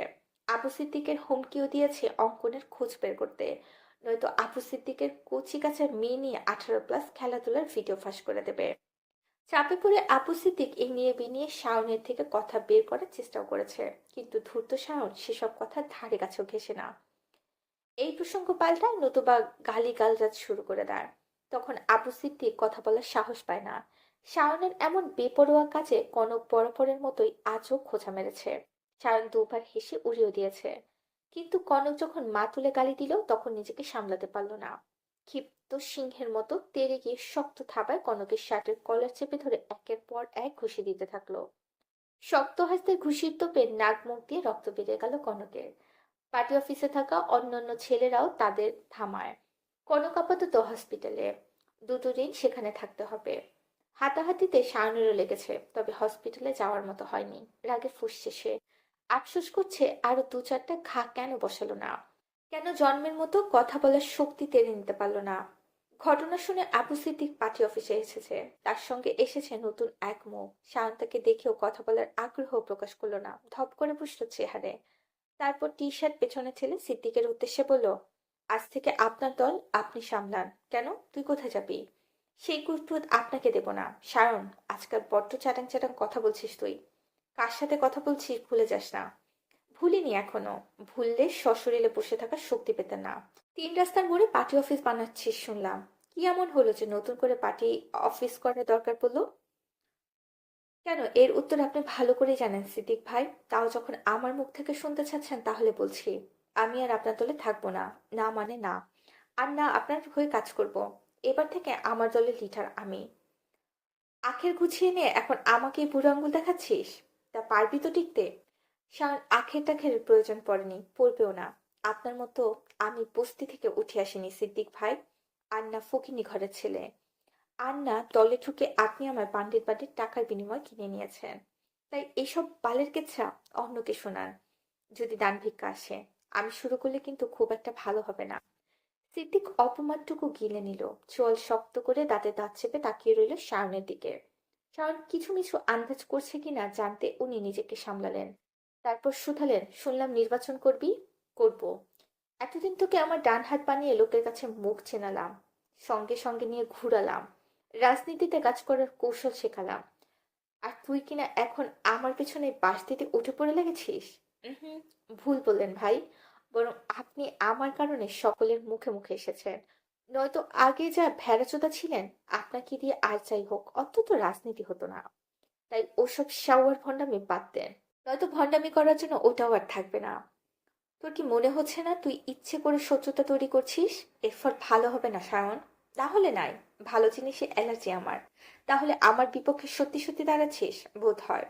হঠাৎ এই সিদ্ধান্ত কেন? বউ বলেছে অন্যের পা না ছাড়তে। সে আবার চাটাচাটি একদমই পছন্দ করে না। তার কথা মাথায় রেখে সিদ্ধান্ত নিলাম, বাঁচতে হলে বীরের মতো করেই বাঁচতে হবে, নয়তো প্রাণের মায়া ছেড়ে দেহ মাটিতে লুটাবো। একথা বলে শান উঠে দাঁড়ালো। তার বরাদ্দকৃত রুমে তার প্রয়োজনীয় জিনিসপত্র নিয়ে হাঁটা ধরলো তিন রাস্তার মোড়ের দিকে। তাকে যেতে দেখে দাঁড়িয়ে থাকা গুটি ৩০ ছেলেও সিদ্দিকের দিকে তাকিয়ে হাঁটা ধরলো। আজ থেকে তাদের দল আলাদা, পার্টি আলাদা, লিডার আলাদা। আজ থেকে তারা শাহরিয়ার ভাইয়ের লোক। মোট কথা তারা এতদিন সিদ্দিকের সঙ্গে ছিল শায়নের কথায়। সিদ্দিক যদি শাহরিয়ার ভাইয়ের ছোট বোনকে কিডন্যাপ করার ব্যাপারে সঙ্গ না দিত তাহলে তারাও দল ছাড়ত না। আর না এতদিনে গড়া অবস্থান শাহরিয়ার ভাই এভাবে পায়ের তলায় পিষে চলে যেত। শুধু রুমে ফিরে ফ্রেশ হয়ে বের হতে দেখে ফোনের আলো জ্বলছে। ফোনের ডিসপ্লেতে ভাসছে চেনা জানা নাম ব্যানার্জি। সে গায়ে টি শার্ট জড়িয়ে কলটা রিসিভ করতে দেখলো শীতলের মুখ। কেটে কেটে চোখ মুখ মালপোয়ার মতো ফুলিয়েছে, নাক টিয়া পাখির মতো লাল। তবে তবে টিয়ার নাক টিকালো হলেও শীতলের নাক বোঝা। একথা ভেবে তার ঠোঁটে হাসি খেলে যায়। তাকে হাসতে দেখে শীতলের চোখ জোড়ে জলে ভরে উঠল। নিজের ঠোঁট কামড়ে কোনো মতে কান্না আটকে ফোপাতে ফোপাতে শুধালো, আপনি মারা গেলেন কিভাবে? ভাবান্তর প্রশ্ন শুনে শুধু মাথা মুছতে মুছতে তেরা ভাবে জবাব দিল, প্রেম সাগরে ডুব দিয়ে। ডুববি? আয়। বড় মাকে কল করে ঠিকই তো কথা বলেছেন, অথচ আমাকে একটা কল দিতে কি এমন হতো? তোকে কেন দিব? তুই কি আমার বউ যে কাজ করা ফেরা মাত্রই তোকে কল করব? বউ হলেই কল দেওয়া যায়, অন্য কেউ হলে দেওয়া যায় না? না, যায় না। কেন যায় না জানি না। তবে এক্সপেরিমেন্ট করতে চাইলে আমার বউ হয়ে যা, দেখবি সব খবরাখবর তোকেই আগে জানাবো। আপনার জন্য একটা সারপ্রাইজ আছে শুদ্ধ ভাই। রাখ তোর সারপ্রাইজ, তুই আবার আমার রুমে ঢুকেছিস। সুন্দর করে বললে তোর কানে লাগে না শুনতে না? ফিরতে দে আমায়। আপনার রুম সাউন্ড প্রুফ, তাই এসেছি। স্পেশাল সারপ্রাইজ দিতে সাউন্ড প্রুফ রুম লাগতো। এ কথা শুনে শুদ্ধ ভ্রু কুঁচকে তাকালো, বোঝার চেষ্টা করলো এই কথায় কি মানে রয়েছে বা ওর মাথায় কি ঘুরছে। তার কুঁচকানো ভ্রু দেখে শীতল হাসলো। তারপর ব্যাক ক্যামেরা অন করে মেঝেতে পড়ে থাকা কাচের ভাঙা পারফিউমের বোতলগুলো দেখিয়ে বলল, আপনার জন্য কেঁদেছি আমি, চিন্তা করেছি, রুমে ফিরে কত কল দিয়েছি, অথচ আপনি ইচ্ছে করে আমার কল ধরেননি। কেন ধরেননি? না ধরার কারণে একটা একটা করে আছাড় মেরে আপনার প্রতিটা পারফিউমের বোতল ভেঙেছে। শুদ্ধ দেখলো, সত্যি সত্যি তার শখের পারফিউমগুলো মেঝেতে লুটোপুটো খাচ্ছে। কাঁচ ছড়িয়ে ছিটিয়ে আছে বিছানার চাদর, রিং ব্যাগের ওপর। সিলিং ফ্যানের বাতাসে বালিশের তুলো হচ্ছে। কথায় রুমের অবস্থা দেখে মনে হচ্ছে ঘূর্ণিঝড় বয়ে গেছে। ভীষণ শখে জিনিসপত্রের অবস্থা দেখে সে চেঁচিয়ে উঠল, শীতলের বাচ্চা, রুমের কি অবস্থা করেছিস? এসব এসব ঠিক করতে টাকা কি তোর বাপ দিবে? আমার বাপ কেন দিবে? দিবে না তো কোন হুঁশে এসব করেছিস বেয়াদব? বেশ করেছি, আরো করব। কেন করবি? তোর বাপ কি সজ্ঞানে তোকে আমার হাতে তুলে দিয়েছে? আমি বউয়ের ভুলকে ফুল ভেবে মেনে নিব? তুলে দিলে মেনে নিলেন? নিতাম। ওকে ডান, ফিরে আসুন। ফিরলে কি হবে? বাবাকে বলবো আমাকে আপনার হাতে তুলে দিতে, তারপর আমিও দেখব আপনি কতটা কি মেনে নিতে পারেন। পরশু রাতের ফ্লাইটে ফিরছি আমি, রেডি থাক। একথা শুনে রাগে বোম হয়ে থাকা শীতলও একরোখা কণ্ঠে জবাব দিল, ঠিক আছে। কল কেটে রুমের অবস্থা দেখে ঢুক গেল শীতল। এখন কি হবে? কে পরিষ্কার করবে এসব? রাগের মাথায় মাথা কাজ করছিল না। বিশুদ্ধ পুরুষকে না পেয়ে রাগ তুলেছে তার জিনিসপত্রের উপর। এখন খারাপ লাগছে, খুব বেশি খারাপ লাগছে দামি দামি পারফিউমের কাঁচের বোতলগুলোর জন্য। আহারে, কাজটা ঠিক হয়নি। অন্য সময় এসে সে নিজেও ব্যবহার করতো, ঘেটে ঘুটে দেখতো। রাগের সময় কেন যে মাথা ঠিক থাকে না, কিন্তু এখন কি করবে? বাড়ির কেউ যদি জানে সবের পেছনে কে দায়, তাহলে সবার আগে নিঃশক্তিতে জ্বলে উঠবে তার মা। না, মার খাওয়া যাবে না। এমন কিছু করতে হবে যেন তার ঘাড়ে দোষ না পড়ে। শুদ্ধ ভাইও ছেড়ে দিল 1 ঘন্টার মধ্যে রুম পরিষ্কার করতে, না হলে তার খবর আছে। যদিও এইসব ফাঁকা বুলিতে খুব একটা ভয় পায় না সে, কিন্তু শুদ্ধ ভাই জানিয়েছে সিগারেট খাওয়ার ছবিটা উনি সবার আগে দেখাবে সারাফাত চৌধুরীকে। উনি এ বাড়িতে শীতলের সবচেয়ে বড় আশ্রয়দাতা কিনা। এ কথা শুনে শীতল চুপসে গেছে। সে জানে বড় অব্বের ছবিটা দেখলে খুব কষ্ট পাবে, তাই শুদ্ধ শর্ত অনুযায়ী সে রুম ঠিকঠাক করার দায়িত্ব নিয়েছে।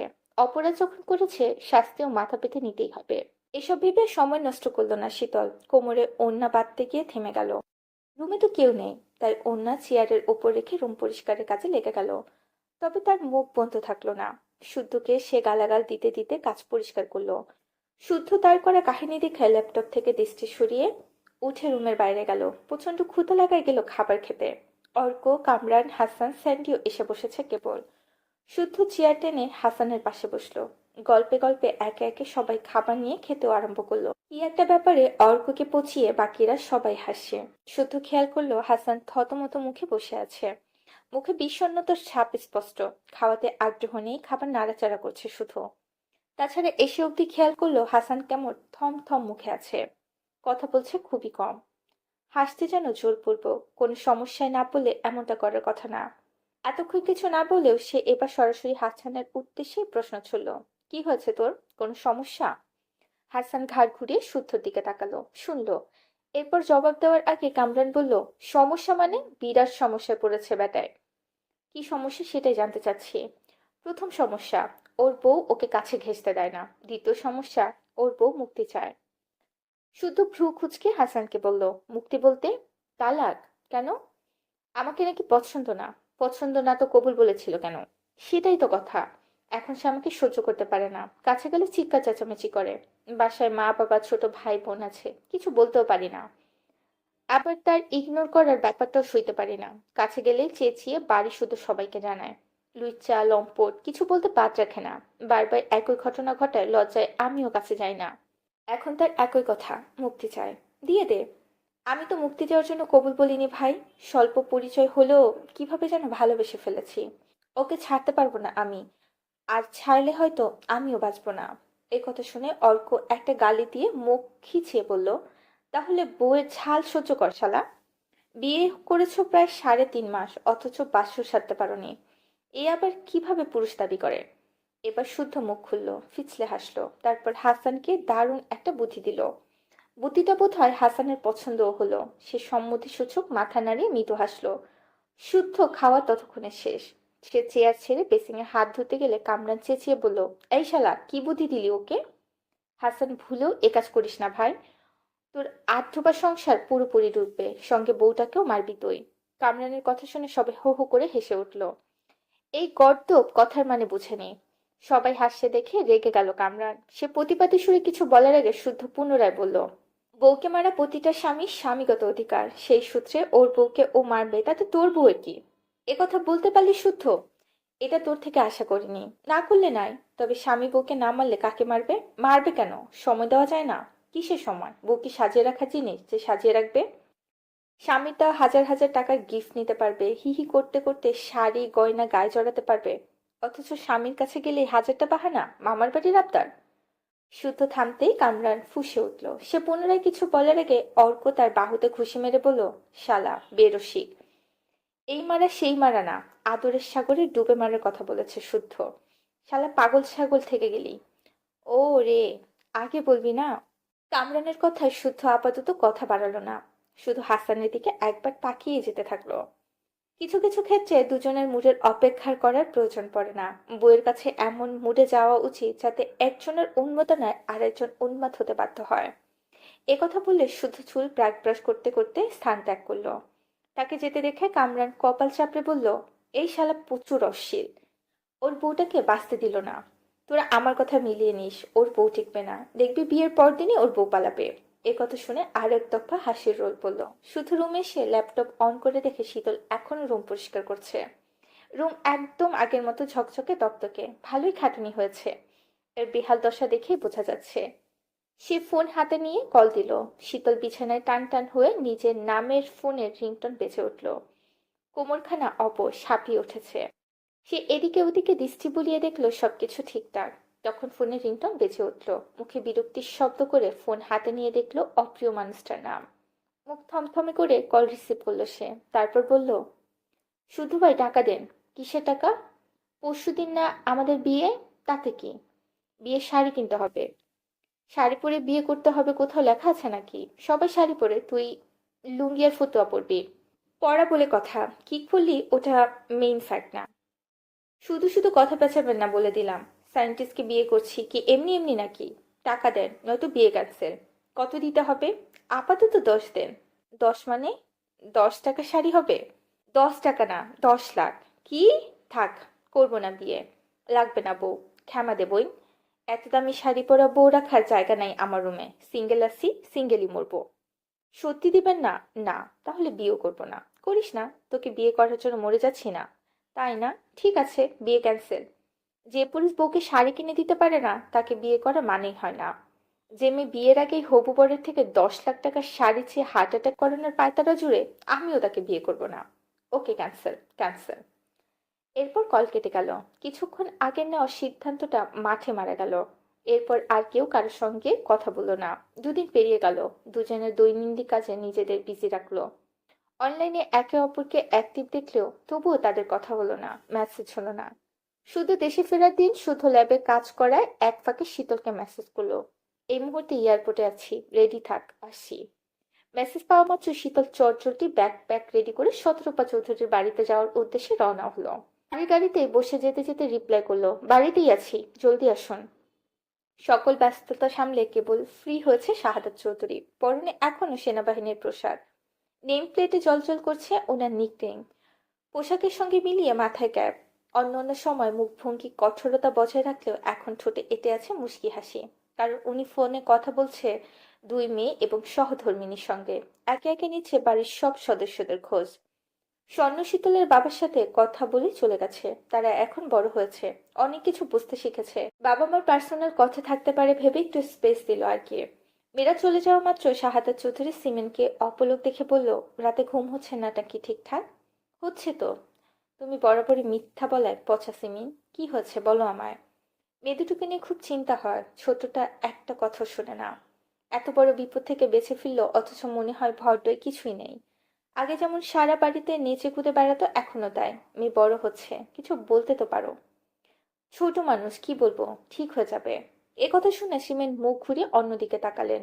অশ্রু লুকানোর বৃথা চেষ্টা আর কি। শাহাদাত চৌধুরী বুঝলেন অন্য কিছু ঘটেছে, নয়তো সামান্য ব্যাপারে কান্নাকাটি করার মতো মেয়ে সিমির নয়। উনি এবার হেসে বললেন, এখন কি গোলাপ নিয়ে মন ভালো করতে আসবো? হুম। স্বামীর কথা শুনে সিমিন উঠে দরজা আটকে দিলেন, এরপর ঢুকরে কেটে ফেললেন। শাহাদাত চৌধুরী ওনাকে সময় দিলেন, কারণ উনি খুব ভালো করেই জানেন একটু পর সিমিনই মুখ খুলবেন। সত্যি সত্যি সেটাই হলো। সিমিন আঁচলে চোখ মুছে কণ্ঠস্বর নিচু করে বললেন, শুদ্ধ আর শীতলের মধ্যে কিছু একটা চলছে। ক্লিয়ার কাট কথা বলো। ওরা বোধহয় দুজন দুজনকে পছন্দ করে। এমন মনে হওয়ার কারণ? এবার সিনিম খুলে বলতে লাগলো নিজের কানে শোনা কিছু কথা। দুদিন আগে দুপুরে বিয়ের ব্যাপারে শুদ্ধ শীতলের সব কথাই শুনেছেন তিনি। শুদ্ধ আজকের ফ্লাইটেই ফিরছে এবং তারা বিয়ে করবে, এই কথাও সুস্পষ্ট। বাড়িতে জানাজানি হলে সবাই কি মেনে নেবে, নাকি এই নিয়ে বিরাট ঝামেলার সম্মুখীন হতে হবে? শীতল না হয় দুরন্ত, অবুঝ, কিন্তু শুদ্ধ, সে কিভাবে এই কাজ করতে পারে? তার মতো বিচক্ষণ ছেলের থেকে এসব আশা করা যায় না। একই বাড়িতে থাকে তারা, ভাই বোন। ভাই বোনের মধ্যে এসব জানলে মানুষ কি বলবে? শুধু পুরুষ মানুষ, তাকে হয়তো কেউ কিছু বলবে না, কিন্তু শীতলের গায়ে কলঙ্ক লাগাতে কেউ কার্পণ্য করবে না। নিজের কথা শেষ করে উনি পুনরায় কাঁদতে লাগলো। অজানা ভয়ে দুদিন থেকে একেবারে মিয়ে গেছেন তিনি।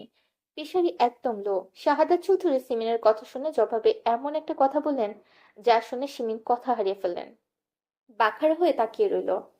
তখন শাহাদাত চৌধুরী ওনার বরাদ্দকৃত ফ্ল্যাটের লক খুলে ভেতরে প্রবেশ করলেন, বসলেন বিলাসবহুল সোফায়। তারপর এসির পাওয়ার বাড়িয়ে দিয়ে বললেন, আমি জানি। কি জানো তুমি? যা হচ্ছে পুরোটাই একটা প্ল্যান সিমিন। শুধু শীতলের ওপর কেউ তীক্ষ্ণ নজর রাখছে। তারা কোথায় যাচ্ছে, কি করছে, সবটাই নোট করছে। এমনকি তাদের হাতের ফোনটাও বর্তমানে অন্যের দখলে। ফোন অন্যের দখলে মানে? সবকিছু আগেই তো শীতলের হাতে ফোন দেখলাম। এটাই শুদ্ধ দিয়েছিল। যক্ষের ধনের মতো ফোনটাও আগলে রাখে তোমার মেয়ে। যুগ আপডেট।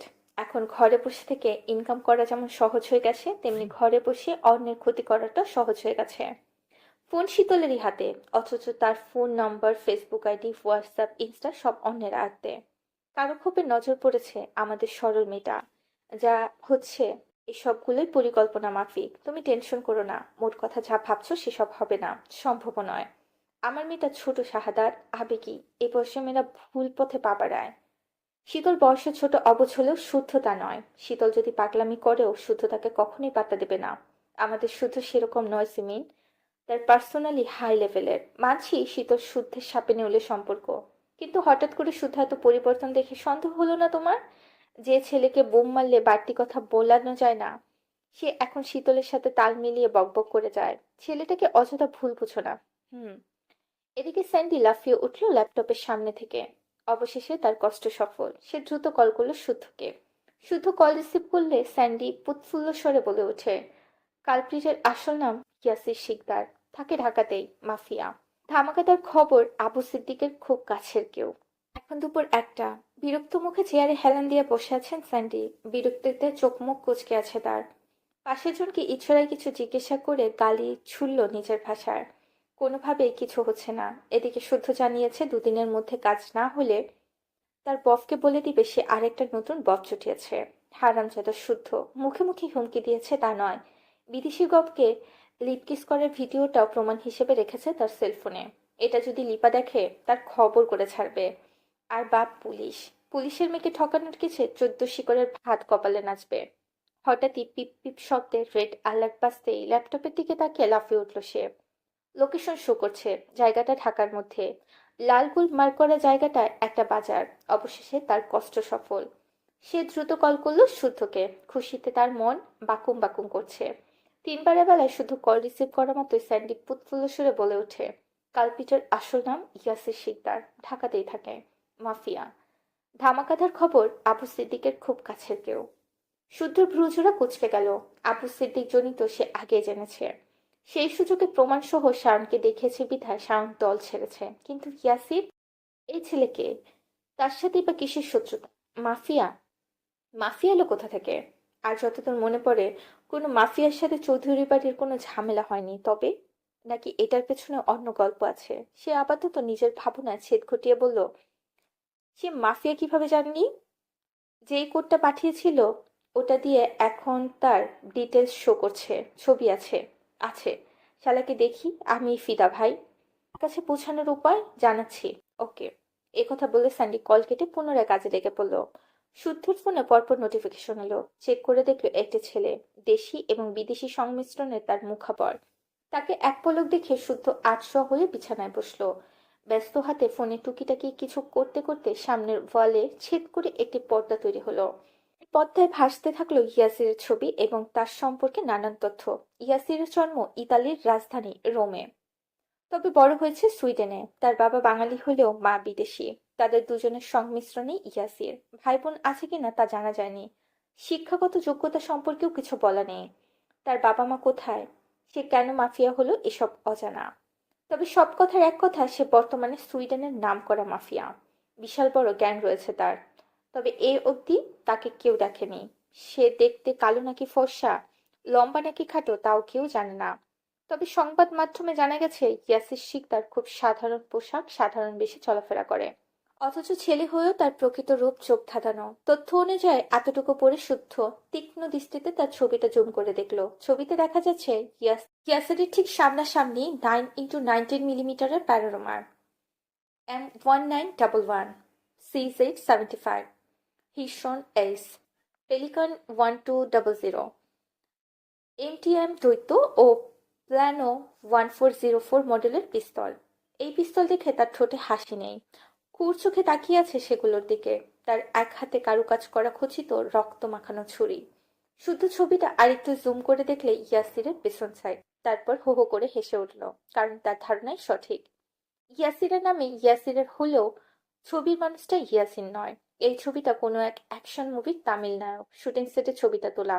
মোদ্দা কথা, কোনো মাফিয়া এইভাবে শো অফ করবে না। তারা যেসব কাজে যুক্ত, যত পারে নিজেদেরকে আড়ালে রাখতে, নয়তো তাদের ভয়ঙ্কর কাজ জনসম্মুখে চলে আসার সম্ভাবনা থাকে। ইয়াসি যদি এটা না হয়, তবে কে সে? কেনই বা সে নিজেকে এভাবে পুরো পৃথিবীর সামনে তুলে ধরেছে? এমন নানান জটিল প্রশ্নর গোলক ধাঁধার সমাধা পেল না শুদ্ধ।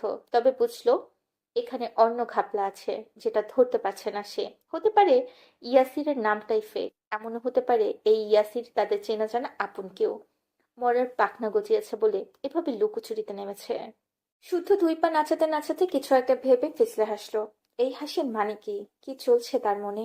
এই প্রশ্নের উত্তর জানা গেল না, যাবেও না যতক্ষণ না নিজে থেকে কাউকে কিছু জানায়। ঘড়ির কাঁটা তখন টিকটিক করে চলছে নিজ নিয়মে। রুমের এক কোণে রাখা ট্রলিটা টেনে সে সবকিছু গুছিয়ে নিল। আর ঘন্টাখানেক পরেই তার ফ্লাইট। সেসব কাজের জন্য তাকে ডাকা হয়েছিল, সেসব কাজ শেষ। ফাইনাল রেজাল্ট জানা যাবে 3 মাস পর। ড্রয়িং রুম থেকে অর্ক, হাসান আর কামরানের কথা শোনা যাচ্ছে। দেশে ফেরার আনন্দে তারা ছোট বাচ্চাদের মতো খুশিতে টগমগ করছে। একটু পর পর পচাচ্ছে হাসানকে। হাসান নিজেও বন্ধুদের সাথে তাল মিলাচ্ছে। তার মনটা বেশ ভালো। যতটা মন খারাপ নিয়ে দেশ ছেড়েছিল, এখন ডাবল খুশি নিয়ে দেশে ফিরে যাচ্ছে। শুদ্ধের পরিকল্পনা অনুযায়ী এগাচ্ছে সে। একটু টাইট দেওয়া বউটাকে মিনমিন করছে। যে মেয়ে ভুল করেও কল মেসেজ দেয় না, সে প্রতি ঘন্টায় খোঁজ নিচ্ছে। এদিকে শুদ্ধ বড় স্যারের সাথে কথা বলে কিছু ব্যাপারে আলোচনা সেরে নিল। প্রয়োজনীয় সবকিছু ঠিক আছে কিনা চেক করলো। এরপর সময় হয়ে এলে সবাইকে নিয়ে বেরিয়ে পড়লো এয়ারপোর্টের দিকে। যেতে যেতে কত গল্প, হাসাহাসি, আড্ডা হলো। টুকটাক ফর্মালিটিস পূরণ করে ঠিক সময় প্লেন উঠতে শুরু করলো। সবার মনে তখন আপন দেশে মা মাটি ছোঁয়ার অপেক্ষায়। শুধু দেশে ফিরছে, কাউকে জানায়নি। সেদিন তার রুমের লাশ শীতলের সাথে কথা হয়েছিল। এরপর শীতলের ফোন সারণীর কাছে বিধায় আর কথা বলার সুযোগ মেলেনি। তবে সে অবগত শীতল তার দেশে ফেরার কথা শুনে সেদিনই ফুপির বাসায় চলে গেছে। বোকামেটে সত্যি সত্যি ভেবেছিল তাকে বিয়ে করার জন্য দেশে ফেরার কথা বলেছিল। তা হয় নাকি? তারা একই বাড়িতে জন্ম, একসাথে বেড়ে ওঠা, লোক সমাজে পরিচিত ভাই বোন হিসেবে। মোদ্দা কথা, দুজনের কারো মনেই কারোর জন্য অন্য কোনো ফিলিংস নেই। যদি থাকতো তাহলে না হয় ভাবা যেত। এতটুকু ভেবে শুদ্ধ নিজেই হতবাক হয়ে গেল। আসলে কি ভাবা যেত? বোধ হয় যেত না। এর বিশেষ কারণ সায়ন ও স্বর্ণ। সে তাদের কথা সবই জানে। তারা দুজন দুজনকে যে পাগলের মতো ভালোবাসে তাও জানে। সায়ন চালাক আর স্বর্ণ মুখচোরা বলে বাসার কেউ এতদিন খেয়াল করেনি। করবে না তাও কিন্তু নয়। আজ অথবা কাল তাদের কথা বাড়ির শুধু সবাই জানবে। শাহাদা চৌধুরী কিভাবে নেবে ব্যাপারটা জানা নেই। তবে ভিলেন হবে শারাফত চৌধুরী নিজেই। কখনো স্বর্ণের সাথে শাওনের বিয়ে হতে দেবে না। যদি দেয় তবে রাজনীতি ছাড়ার শর্তে দেবে, যেটা শাওন কখনো মানবে না। আর এসব নিয়ে একটা ঝামেলা হবে বলার অপেক্ষা রাখে না। যদিও বড় ঝাপটা সময়ের সাথে সাথে ঠিকঠাক হয়ে যাবে, তাদের বিয়ে হবে, সংসার হবে। সায়নসন্নকে মেনেও নেবে, কিন্তু ভুল ত্রুটি যদি তার সঙ্গে শীতলের কিছু হয়ে যায়, তাহলে তাদের বাড়ি কেউই মানবে না। কারণ এটা হয় না, লোকসমাজ বলেও কিছু আছে। যদি তাদের দুই ভাইয়ের সাথে স্বর্ণ ও শীতল জড়িয়ে যায়, তখন আপনা আপনি খারাপ বদনাম রটে যাবে। একই বাড়ি, একই পরিবার থেকে একই ঘটনা, যেগুলো শুনতেও বিশ্রী লাগবে। তাছাড়া পুরুষ মানুষ কলঙ্কদাতা, তবুও তাদের গায়ে কলঙ্ক লাগে না। যা লাগে সবটাই মেয়েদের গায়ে। তখন দেখা যাবে শায়ন স্বর্ণ বেঁচে গেলেও একই ঘটনা ঘটায় শীতলের গায়ে তার নামের কলঙ্ক লেপটে যাবে। বাজে কথা রটানো হবে, চৌধুরী বাড়ির শিক্ষা নিয়ে কথা উঠবে। এগুলো হবে জানা সত্ত্বেও এসবে জড়ানো ঠিক হবে না। কারণ বাড়ির সদস্যকে নিয়ে ওর একটা পরিবার, আর পরিবারের দিকে কেউ কাদা ছোড়াছুড়ি করলে সহ্য করতে পারবে না। বলা বাহুল্য, শীতল শখ স্বর্ণের মতো ধীর শান্ত স্বভাবের নয়। যদি হতো তাহলে তাকে শাসন করা লাগতো না, আর না মার ধমকের উপর রাখতে হতো। কিন্তু প্রকৃতপক্ষে শীতল হয়েছেই খুব দুষ্ট। চঞ্চলতা তার রংতে রন্ধ্রে। তাকে ছাড়া কাউকে ভয় পায় না, বারণ শুনে না। তার উপর তার আর্মি বাবাকে কাছে পায় না দেখে সারাফত চৌধুরী একটু বেশি লাই পায়, প্রশ্রয় পায়। এতটুকু মেয়েটা সাপের 5 পা দেখে, এবং আবদার না মেটানো অবধি ওর জেদ অটল থাকে। এই জন্য একটু একটু শাসন করে এই যা। কিন্তু তার মানে এই না যে সে শীতলকে ভালোবেসে হাবুডুবু খাচ্ছে। শাসনের আড়ালে ভালোবাসা চুইয়ে চুইয়ে পড়ছে। এসব করতে বই গেছে তার। শীতল ভালোবাসলে তার দিন যাবে ভালোবাসার সংজ্ঞা বোঝাতে বোঝাতে। বোঝানোর পরও তার প্রশ্ন হতে পারে, ভালোবাসা কি শুদ্ধ ভাই? ধরুন আমি বাসলাম না, তো আপনি কি বাংলাদেশে এতিম হয়ে যাবেন? এসব পাগলের সাথে পাগলামি করার বয়স তার নেই। এসব ভাবতে ভাবতে শুদ্ধ ঠোঁটের কোণে হাসি খেলে গেল। গতদিন তার ফোনে শখের নাম্বার থেকে বড় একটা লিস্ট এসেছে। সবগুলো মেয়েদের সাজগোছের জিনিস। নামগুলো মনে রাখা কঠিন। এক একটা নাম পড়ে মনে হয়েছে এর থেকে জীবাণুর নাম মনে রাখা সহজ। অন্তত কাজে দিবে। মোট কথা, শখ কখনো এসব মিলি হাজিবিজাবি আনার কথা বলে না। এ কাজ কার বুঝতে একটুও কষ্ট হয়নি তার। এসব নানান কথা ভাবতে ভাবতে শুদ্ধ শরীর এলিয়ে চোখ জোড়া বন্ধ করে নিল। অতঃপর লং জার্নি পার করে যথাসময় দেশের মাটিতে পা রাখলো। এরপর বন্ধুরা একে অপরের থেকে বিদায় নিয়ে যে যার বাসার দিকে রওনা হলো। গলা ছেড়ে গান গাইতে গাইতে ধারালো একটা করাত কিনে গুদাম ঘরে ঢুকলো আজম। অন্য হাতে প্যারেট মোটা টাকলা। আজকের আসর সেই মুছবে। টাকিলা গলায় ঢালতে ঢালতে করাতের কাজ সারবে। বহুদিন টাকিলার স্বাদ নেওয়া হয় না। শাহরিয়ার ভাইকে সাহস করে সে বলতেও পারে না একটা টাকিলা কিনে দিতে। গতকাল রাতে শাহরিয়ার ভাই পার্টি অফিসের রুমে তাকে ডেকে হঠাৎ শুধালো, বিদেশি ব্র্যান্ড নাকি খাঁটি বাংলা? আজম কথার মানে বুঝতে না পারে মুখ কাচুমাচু করছিল। সাহস করে জিজ্ঞাসাও করতে পারছিল না। পরে চট করে মাথায় ধরে ফেলে, দাঁত বের করে হাসলো। ধরে নিল ভাইয়ের মন ভালো। কারণ মন ভালো থাকলে ভাই সবাইকে নিয়ে আড্ডা দেয়, মজা করে, নিজের খরচে ব্যান্ড চাকার সুযোগ দেয়। আজও হয়েছে সেরকমই দিন বোধ হয়। মনে মনে এসব ভাবছিল সে। খুশিতে ছলছল করছিল তার মুখ চোখ। তখন শায়ন 10 আঙ্গুলের সাহায্যে আঙ্গুল ফুটাতে ফুটাতে বলল, ভোঁতা চং ধরা করাত আনবি। এরপর ভোঁতা করাত দিয়ে ধীরে সুস্থে এবড়ো থেবড়ো করে ওদের 4 হাত পা কাটবি। ভুলেও যেন কাটাকাটি স্মুথ না হয়। আর হ্যাঁ, 5 জন ওরা। 5 গুণ 4 সমান সমান 20 হয়। মোট 20টা হাত পা চটের বস্তায় ভরে সকাল 10টার মধ্যে আমার সামনে এনে হাজির করবি। যদি 10টার 1ও বাজে, তাহলে তোকেও ওই অবস্থান দান করব। ওকে ভাই। আর হ্যাঁ, চেয়ারে পেতে কাটবি, জ্যান্ত অবস্থায়। ঠিক আছে ভাই। সিদ্দিকের দিকে নজর রাখতে বলেছিলাম, রেখেছি। সে এখন পাগলা কুকুরের মতো দৌড়ে বেড়াচ্ছে। ক্ষমতার লোভে বউটাকে অন্যের বিছানায় পাঠায়। সব খবর আছে ভাই। ইশারা করা মাত্রই সব ভাইরাল করে দেব। হুম। কনকের বোনকে রেপ করেছে কে? জানি না ভাই। তবে কনক কাল আপনার নামে পুলিশ কেস করেছে। তার মতে পুরনো শত্রুতার জের ধরে আপনিই কাজ করেছেন। আমি বুঝি না, কনক আমার মারা খেতে এত লাইক করে কেন? একা একা আর কতজনকে মারা দেবো আমি? আমিও তো মানুষ। এনার্জি বলেও তো একটা ব্যাপার আছে। সিদ্দিক যে এত আদর যত্ন করে ওর পেছনে মারা দিল, অথচ সে ওদিকে ওদিকে তাকিয়ে সত্যিটা না জেনে সামনে আমার নামই জপে যাচ্ছে। শালা সত্যি সত্যি আমারে টুরুলাম মারে। আমিও খালি এসব বালছাল কিছু বুঝি না তাই। আজও মুখ টিপে হাসলো। সায়ন তখন 1 বান্ডিল টাকা টেবিলের ওপর রেখে ইশারা করলো। সে নিল। এরপর দল বেঁধে টাকিলা নিয়ে চলে এলো ডালের গুদাম ঘরে। সেখানে আজ কাজ আছে মেলা। সব সারতে হবে। ভাই ওদেরকে খুশি করেছে, তাই তারাও ভেবেছে সকাল 10টা নয়, রাত 10টার আগেই সব সেরে ফেলবে। এসব নিয়ে আলোচনা করতে করতে তারা গলায় টাকিলা ঢেলে লেগে পড়ল আদেশকৃত কাজে। তাদের দেখে ছটফট করতে লাগলো পাঁচজন যুবক। বাইরে থেকে মনে হবে কেউ গুদাম ঘরে রড কাটার কাজ করছে, নতুবা পুরাতন বা মেরামতের কাজ করছে। আসলে সেসব কিছুই না, তারা এক পাশে গ্রিল মেশিন আর অন্য পাশে জ্যান্ত মানুষের হাত পাকাট। পরদিন সকাল 10টা, দরজায় কড়া নড়ছে। পবিত্র মাহে রমজান মাস। পরশুদিন থেকে রোজা শুরু। রোজা উপলক্ষে বাজার সদাই লিস্ট করতে বসেছে সিতারা। ওনাকে সাহায্য করছে সিরাত এবং সিমিন। তিনজন মিলে বড় লিস্ট করে ধরিয়ে দিলেন শাহাদাত চৌধুরীর হাতে। শাওন চৌধুরী যেতে গেলে চট করে ওনার পথ আগলে ধরলো শ্যাম্য সিজন। জেদ ধরলো তারা বাবার সাথে যাবে, বাজার করে বাড়ি আনবে। তারা বড় হয়েছে, কাজ করতে পারবে। শামসুদ্ধ ভাইয়ের মতো তারাও এবার দায়িত্ব নেবে, সেই দায়িত্ব পালন করবে। শাওন চৌধুরী বোঝাতে পারলেন না এ সময় বাজারে খুব ভিড় থাকে, প্রচন্ড গরম, এই গরমে শরীর খারাপ করবে। অন্য আরেকদিন বাজার করতে নিয়ে যাবেন, কিন্তু না, তারা শুনল না। অগত্যা জেদের কাছে হার মেনে তাদের নিয়ে যেতেই হলো। শারাফত চৌধুরী বারবার গাড়িতে করে যেতে বললেন, কিন্তু শামু সিজন এবার গোদ হলো তারা রিক্সাতেই যাবে। দুই ছেলের কথা মতো শাওন চৌধুরী তাদের নিয়ে রিক্সায় চড়ে বসলেন। পাড়ার মোড় পার হতে দেখা গেল শায়ন দাঁড়িয়ে আছে পার্টি অফিসের সামনে। ছেলেপুলে নিয়ে কোথাও যাচ্ছে বোধ হয়। কানে ফোন ধরে কথা বলায় ডাকলো না কেউ। বাপ ছেলেরা মিলে গল্পে গল্পে এগিয়ে গেলেন বাজারের দিকে। আজ সরকারি ছুটির দিন। শখ স্বর্ণ শীতল কেউ দুদিন বাসায় ছিল না। শতরূপা চৌধুরীর বাসায় বেড়াতে গিয়েছিল ওরা। কিছুক্ষণ হলো বাসায় ফ্রেশ হয়ে গেছে। দুদিন আগে শীতল হঠাৎই গোদ ধরলো সে ফুপির বাসায় যাবে। বলা মাত্র ব্যাকপ্যাক নিয়ে রেডি। মূলত শুদ্ধ আসার কথা শুনে সে দ্রুত পালানোর পায়তারা জুড়েছিল। পরে তাকে একা না ছেড়ে শখ স্বর্ণ সাথে গিয়েছিল। দুটো দিন থেকে যখন শুনলো শুদ্ধ ফিরছে, আরো দেরি হবে, তখনই বাসায় ফিরে এসেছে। আপদ এখন বাসায় নেই, আসতে দেরি হবে এ কথা ভেবে শীতলের প্রাণবন্ত রূপটা ফিরে এসেছে।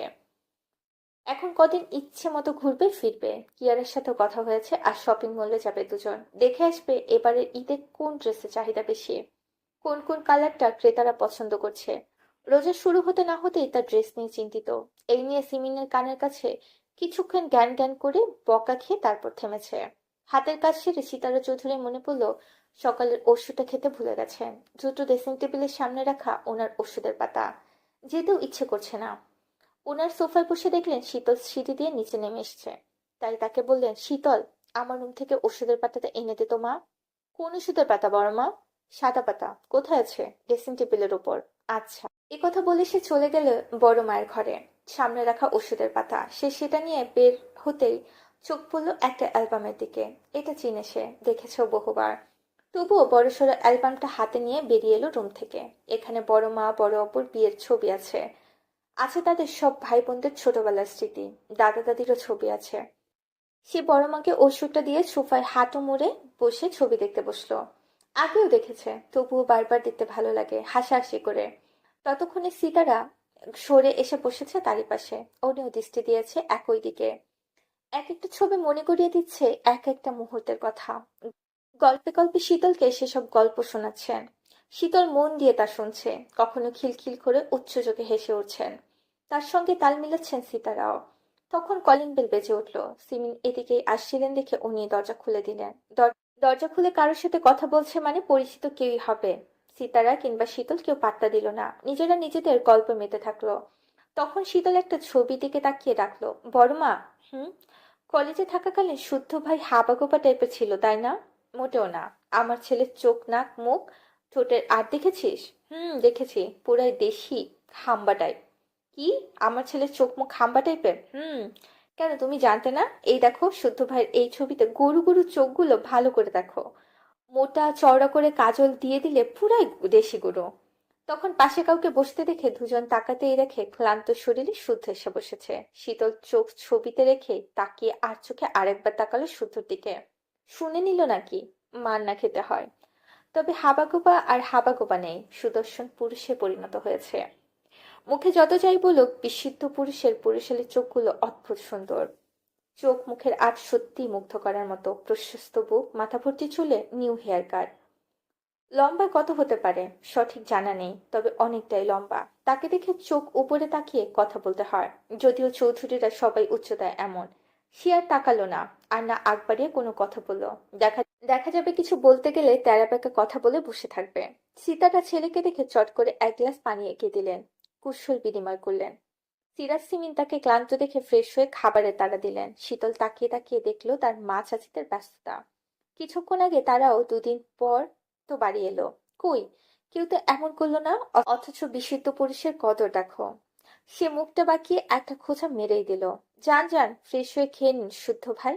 রাজ্য জয় করে ফিরেছেন, কত ধকল গেছে, একটু বিশ্রাম না নিলে হয়? তাছাড়া মেয়ে মানুষের সাথে আকাশে আকাশে উড়াউড়ি করা কি চারটিখানি কথা নাকি? একথা শুনে শুধু ঘাড় ঘুরিয়ে তাকালো। বাড়ি আসতে না আসতেই খোঁচা মারা শুরু। এরপর শুরু কত জ্বালাতন করা। ফলস্বরূপ তার শক্ত হাতে মার খাবে একের পর এক। তাকে তাকাতে দেখে শীতল উপরের সিঁড়ি থেকে যেতে যেতে পুনরায় শুনিয়ে শুনিয়ে বলল, মানুষ রাজ্য জয় করে আসে, অনেক অনেক টাকা ইনকাম করে, অথচ কাউকে কিছু দিয়ে আফসোস করে, সেটা আবার কেড়েও নেয়। হায় রে দুনিয়া! পৃথিবীতে মানবিকতা বলতে কিছুই নেই। আল্লাহ এসব জল্লাদের তৌফিক দান করো। রমজানের উসিলায় এদের মনে মায়া দাও। আমিন। আজ প্রায় 2 দিন হলো আহনাফের সঙ্গে কোনোভাবে যোগাযোগ করা যাচ্ছে না। ফোন বন্ধ। মাঝে মাঝে কল ঢুকলেও কল রিসিভ করছে না কেউ। আন্না নিজের অবস্থানের কথা জানাচ্ছে। একমাত্র ছেলের খোঁজ নিতে না পেরে আহনাফের বাবা মা অস্থির হয়ে উঠেছেন। পরিচিত যাদের জানে চিনে তাদের থেকেও খোঁজ পাননি তারা। অগত্যায় ভেবে নিয়েছেন শখের সাথে বোধহয় কিছু হয়েছে, নয়তো বলা নেই কওয়া নেই এভাবে যোগাযোগ বন্ধ করার কারণ কি। এসব ভেবেই ওনারা রওনা দিয়েছেন চৌধুরী বাড়িতে যাওয়ার উদ্দেশ্যে। সরাসরি কথা বলা দরকার। ছোট ছোট সমস্যাগুলো একটা সময় বিরাট আকার ধারণ করে। মোট কথা, মাত্র কদিন হলো তাদের এঙ্গেজমেন্ট হয়েছে, এর মধ্যে কি এমন হলো যে যোগাযোগ বন্ধ করে দিল? কই, আহনাফ তো কোনোদিন এমন কিছু করেনি। হ্যাঁ, বহুবার রাগ করেছে, কিন্তু এভাবে একেবারে লাপাত্তা হয়ে যায়নি। অর্থাৎ বুঝতে হবে ঘটনা অন্য কিছু। তবে অন্য কিছুটা কি, তা গিয়েই না হয় জানা যাবে। এদিকে এত কিছু ঘটে যাচ্ছে, অথচ সব কিছুই জানে না। জানবে কিভাবে? রুমে ফোন রেখে দুই ভাই বোনের সঙ্গে বাসানে এসে বসেছে সে। শ্বশুর শাশুড়ি ননদ একের পর এক কল করেই যাচ্ছে, খুনাক্ষরেও টের পায়নি। ফোন সাইলেন্ট থাকায় আশেপাশে কারোরই কানে পৌঁছায়নি ফোনের টোন। দুপুরে খেয়ে বই পড়তে বসেছিল, তারপর ঘুমিয়েছিল একটু। বিকেলে ফ্রেশ হয়ে একটা বই হাতে নিতেই শাম্মু সেজন টেনে বাগানে এনেছে। শীতল নাকি ডাকছে। এসে দেখে শীতল গাছে উঠে বসে আছে। স্বর্ণ ঘাসের উপর বসে আছে। মনে হচ্ছে তাকেও জোর করে ঘুম থেকে টেনে তোলা হয়েছে। শখ স্বর্ণর দিকে একবার তাকিয়ে উপরে তাকালো। শীতল মগ ডালে বসে পা দুলাতে দুলাতে পেয়ারা খাচ্ছিল, ওড়না কোমরে পেঁচিয়ে রাখা। শখ তাকে দেখে নিজেও ঘাসের উপর বসলো। শীতল তখন 4টে পেয়ারা ছুঁড়ে দিল ভাই বোনদের দিকে। সাম্য সিজন শখ স্বর্ণ কামড় বসালো ডাসা ডাসা পেয়ারায়। লাল পেয়ারা, খেতে খুবই মজা। পেয়ারায় কামড় বসিয়ে কিছু একটা ভেবে শীতল শখকে ডাকলো, আপু। হুম?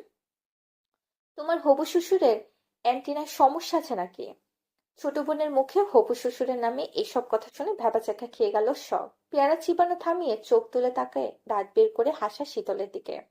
বোনকে তাকাতে দেখে শীতল সাহস পেল। সে বুক ভরে দীর্ঘ নিঃশ্বাস টেনে বলল, আমার মনে হয় সমস্যা আছে। ছি ছি, এসব কি বলছিস শীতল? এসব বলতে নেই। তুমিই বলো, সমস্যা না থাকলে ভাইয়ের একটা ছোট ভাই ডাউনলোড করতে পারলো না কেন? করলে তোমার সাথে আমিও এই বাড়ির আস্তানায় গেড়ে বসতে পারতাম। সব বিস্ময় নিয়ে তাকিয়ে আছে। এই পাজিটা কি সব বলে? বোনের মুখ দেখে শীতলের পেট ফেটে হাসি পেল, কিন্তু হাসলো না, বরং শখকে আর একটু ভরকে দিয়ে বলল, তোমার শ্বশুরকে ফোন দিয়ে বলো তো আরেকটা ছেলে ডাউনলোড দিতে। কাজকর্ম যা করার এখন থেকে শুরু করতে বলো। কানা বোবা যেই হোক, ছেলে হলেই হবে। দাও দাও, এক্ষুনি ফোন দাও। অমনিতেই অনেক দেরি হয়েছে, তাছাড়া শুভ কাছে দেরি করতে নেই। একথা বলে শীতল থামতে সাম্য গেটের দিকে উকিঝুঁকি মেরে একটা সাদা গাড়ি বাড়ির মধ্যে আসতে দেখে বলল, শীতল আপু, গাছ থেকে নামো, শুদ্ধ ভাই কিন্তু বাসাতেই আছে। তোমার জন্য আমাদেরকেও না পানিশমেন্ট পেতে হয়। এই, এই বেয়াদব, আমি তোর শুদ্ধ ভাইকে ভয় পাই, জানিস? তোর পিয়ারের শুদ্ধ ভাই আমাকে ভয় পায়। এই আমাকে, এই শীতলকে ভয় পায় ওই সোহেব শুদ্ধ ভাই। যা, ঢপ মারার জায়গা পাও না। আমি ঢপ মারছি? আমি প্রমাণ দিব, দেখবি? দেখবো, ঠিক আছে। আগামী লাল শুক্রবারে প্রমাণ দেব, তখন মিলিয়ে নিস আমার কথা।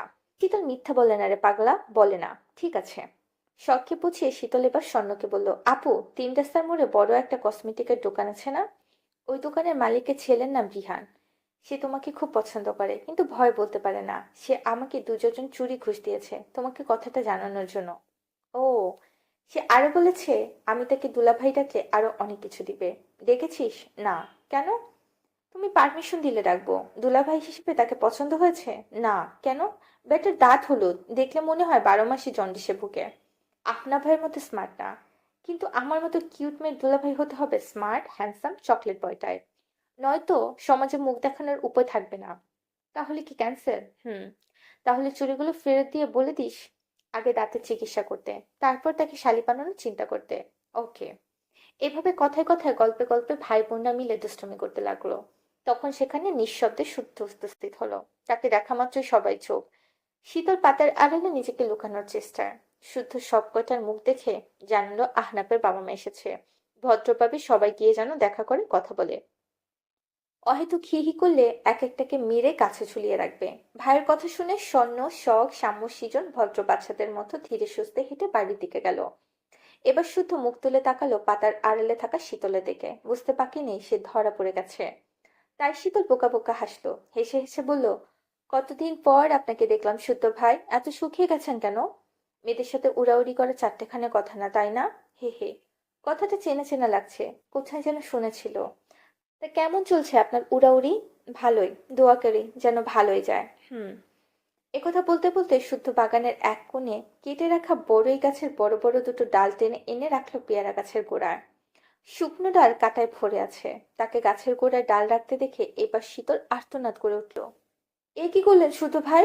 কি করলাম? গাছের নিচে কাটা রাখলেন কেন? নামবো কিভাবে আমি? তুই কি করে নামবি আমি কি জানি? কাটা সরান। পারবো না। আর নেমে কি করবি? মগডালে বসে বসে এবার অ্যান্টিনায় কি সমস্যা হিসাব কর। সন্ধ্যা ঘনিয়ে আসছে, নিরিবিলি স্থান। একটু পরে তেনারা সঙ্গে দিতে আসবে। ভাব ভাব, মন দিয়ে ভাব, আমি আসছি। একেতে গাছের নিচে বড়ইয়ের কাটা দিয়ে রাখলো, তার উপরে ভূতের ভয় দেখাচ্ছে। ভীষণ ভীষণ রাগ লাগলো শীতলের। সে রাগে ফুঁসতে ফুঁসতে বলল, আমি কি আপনার অ্যান্টেনার কথা বলেছি নাকি? বললে শখ আপু শ্বশুরের। আমারটার কথা বলিসনি বলেই এখনো শ্বাস নিতে পারছিস। বললে আজই জানাজা সম্পূর্ণ করতাম। কাটা সরান শুদ্ধ ভাই, সত্যি বলছি আপনাকে বলিনি। আর আমি যা বলি শুনে নেন কিভাবে? এমন খরগোশ মার্কা কান হলে তো সমস্যা। আমার কান খরগোশ মার্কা? হুম। না না না, আমি বলিনি। শুদ্ধ ঠান্ডা দৃষ্টিতে শীতলের দিকে তাকিয়ে আরো দুটো বরের ডাল এনে গাছের আশেপাশে বিছিয়ে রাখলো, যাতে লাফ দিতেও নামতে না পারে। তারপর কোনো কিছুর দিকে না তাকিয়ে চলে গেল বাড়ির দিকে। আর বেচারা শীতল চেঁচিয়ে বলতে থাকলো, যাবেন না শুদ্ধ ভাই? নাক ছুঁই বলছি, আর কোনোদিনও গাছে উঠবো না। দয়া করে কাটা সরিয়ে যান শুদ্ধ ভাই। ও শুদ্ধ ভাই, ভাই রে। এ, কে কোথায় আছিস? নাম আমাকে, বাঁচা রে। শাওন 1 ঘন্টা আগে বাসায় ফিরে ফ্রেশ হয়ে খেয়ে শুয়েছিল। ঘুমানোর ইচ্ছা না থাকলেও এপাশ ওপাশ করতে করতে ঘুমিয়ে পড়েছিল। এতটুকু সময় একটা স্বপ্ন দেখেছে স্বর্ণকে নিয়ে, যা তাদের বিয়ের স্বপ্ন। স্বর্ণ কি সুন্দর করে সেজেছে, নীল শাড়ি পরেছে। শীতলার শখ স্বর্ণকে রেখে গেছে তার রুমে। ফুলে ফুলে ভরা পুরো রুম। সে খুশিতে মগমগ করে মুখ ভর্তি হাসি নিয়ে রুমে এসেছে। কিন্তু রুমের জায়গায় দাঁড়িয়ে দেখে স্বর্ণ বিছানায় নেই। তার জানা মতে নতুন বুড়া বিছানার মাঝখানে লজ্জায় নত হয়ে বসে থাকে। মুখের সামনে থাকে এক হাত ঘোমটা। কিন্তু তার বই কই? বউ নাই দেখে তার বুকে পিছলি পড়ার উপক্রম। চোখের ভারে ঝিমিঝিমি বাতির আলো। সে পাগলা ভেড়ার মতো এদিকে ওদিকে তাকিয়ে খুঁজতে থাকে প্রাণপ্রিয় বউকে। খুঁজতে খুঁজতে দেখলো স্বর্ণ চুপ করে সিলিং এর উপর পা ঝুলিয়ে বসে আছে। তাকে ফ্যানের উপর বসে থাকতে দেখে সে শুধালো, এ কি রে, তুই ওখানে কেন? নেমে আয় বউ। আজ না আমাদের সোহাগরাত। সোহাগরাত না ছাই। ও মা, এ কি কথা? বিয়ে হয়ে গেছে আমাদের। আর নেই ভাবনা, আর নেই চিন্তা। দ্রুত নেমে আয় যান। দুজন মিলে করে ফেলি বেবি আনার প্ল্যান। না শাওন ভাই, আমি আপনার সাথে বাসর করব না। কেন সোনা, কি অপরাধ আমার? কি করেছি আমি বল? আপনি কেন ক্যাটকেটে হলুদ শর্ট পরে বিয়ে করতে গেলেন না? কেন বলুন? আমার তো হলুদ কালার শর্ট নেই সোনা। তোর হলুদ শাড়ি কেটে না হয় একটা বানিয়ে দিস।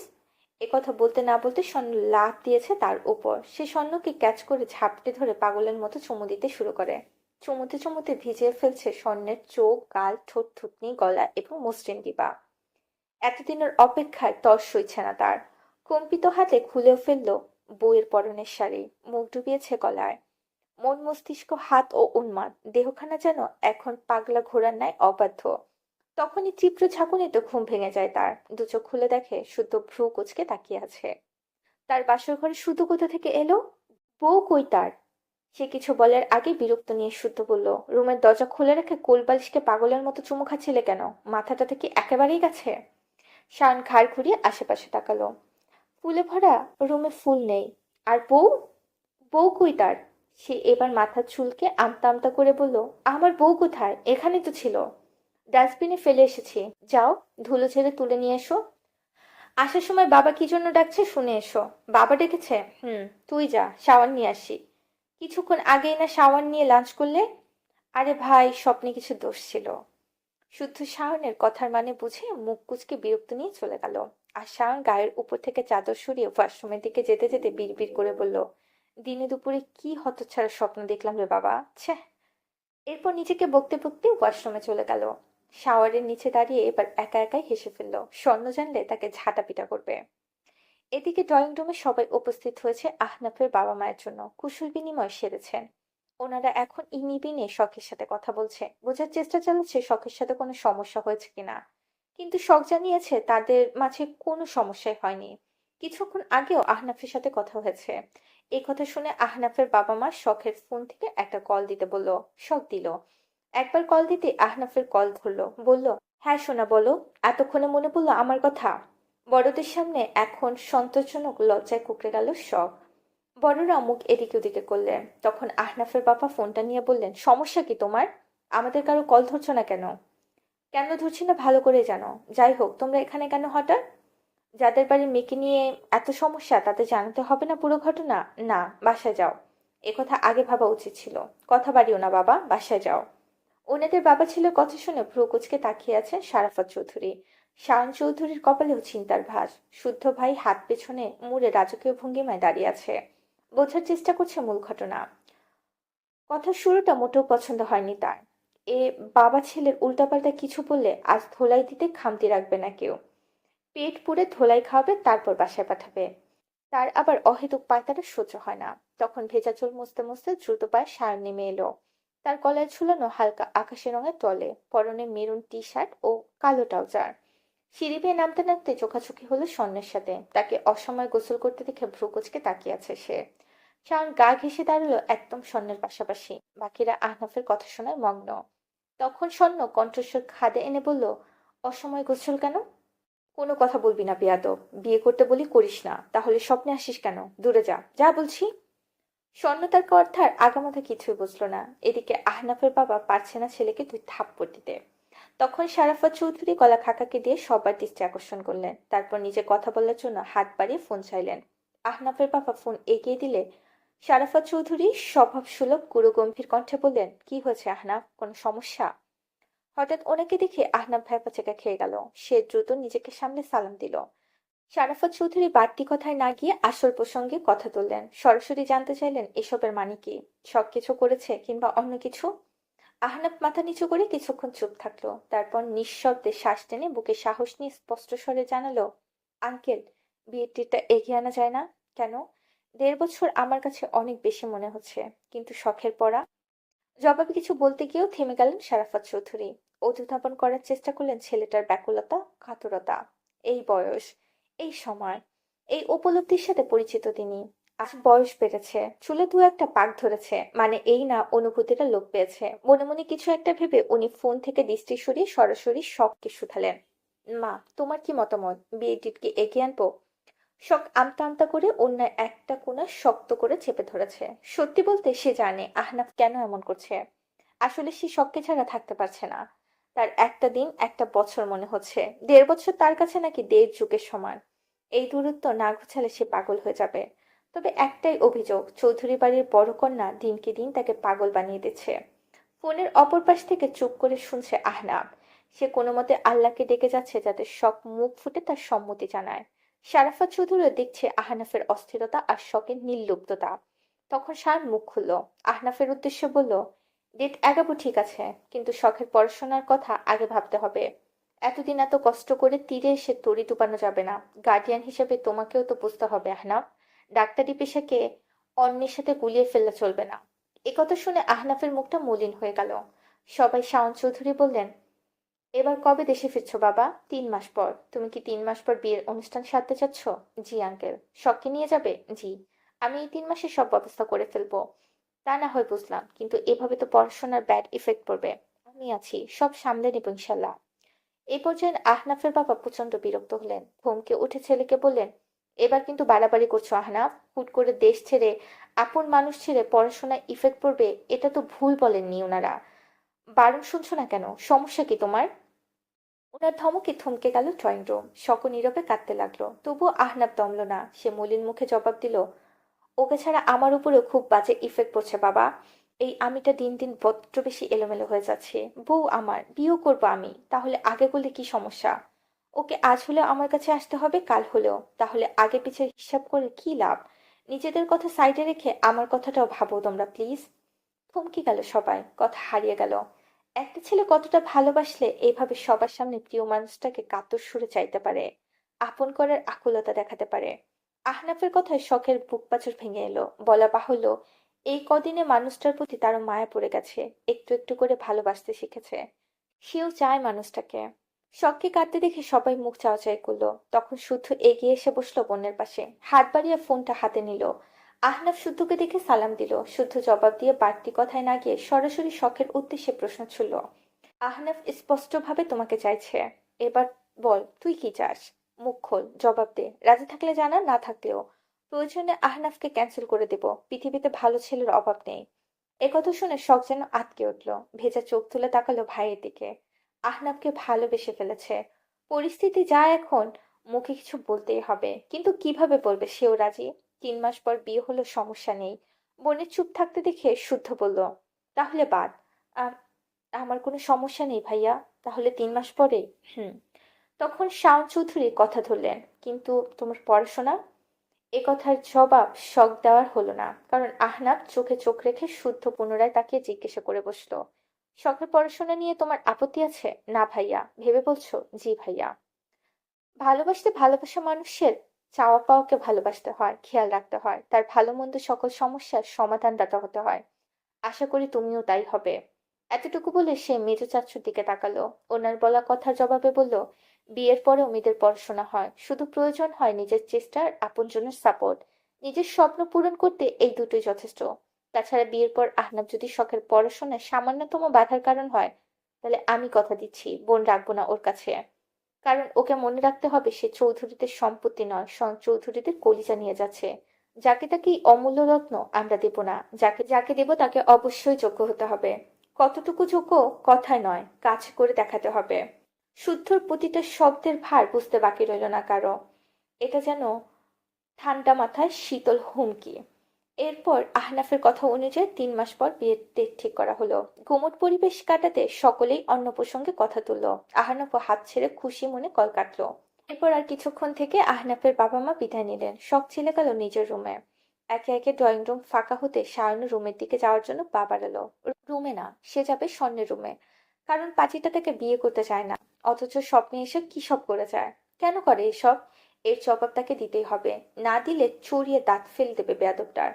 কিন্তু সে যাওয়ার আগেই শুদ্ধ পাশ কাটিয়ে যেতে যেতে বলল, বাগানে যাও, কেউ তোমাকে ডাকছে। এ কথা বলে শুদ্ধ রুমে চলে গেল।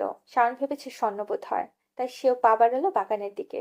কিন্তু গিয়ে কাউকে দেখলো না, খুঁজলো এদিকে ওদিকে। হঠাৎ কারো কান্নার শব্দে আর একটু এগিয়ে যেতে কান্নার শব্দ তীব্র হলো। ভালো করে খেয়াল করে দেখলো স্বর্ণ নয়, শীতল গাছের ওপর বসে ভ্যাঁ ভ্যাঁ করে কাঁদছে। গাছের নিচে কাঁথা বিছিয়ে রাখা। তাকে দেখা মাত্র শান বিচলিত হয়ে বলল, এ কি কাণ্ড, এখানে কেন তুই? আর এভাবে কাঁথা বিছিয়ে রাখা কেন? ওই কুত্তা বিছিয়েছে। কুত্তা? কুত্তা এভাবে কাঁথা বিছিয়েছে বলিস কি? এদিকে ডিজিটাল কুত্তা। একে তো জাদুঘরে রেখে দেওয়া উচিত। সেই সাথে নামকরণও করা উচিত, কাঁথা বিছানো কুত্তা।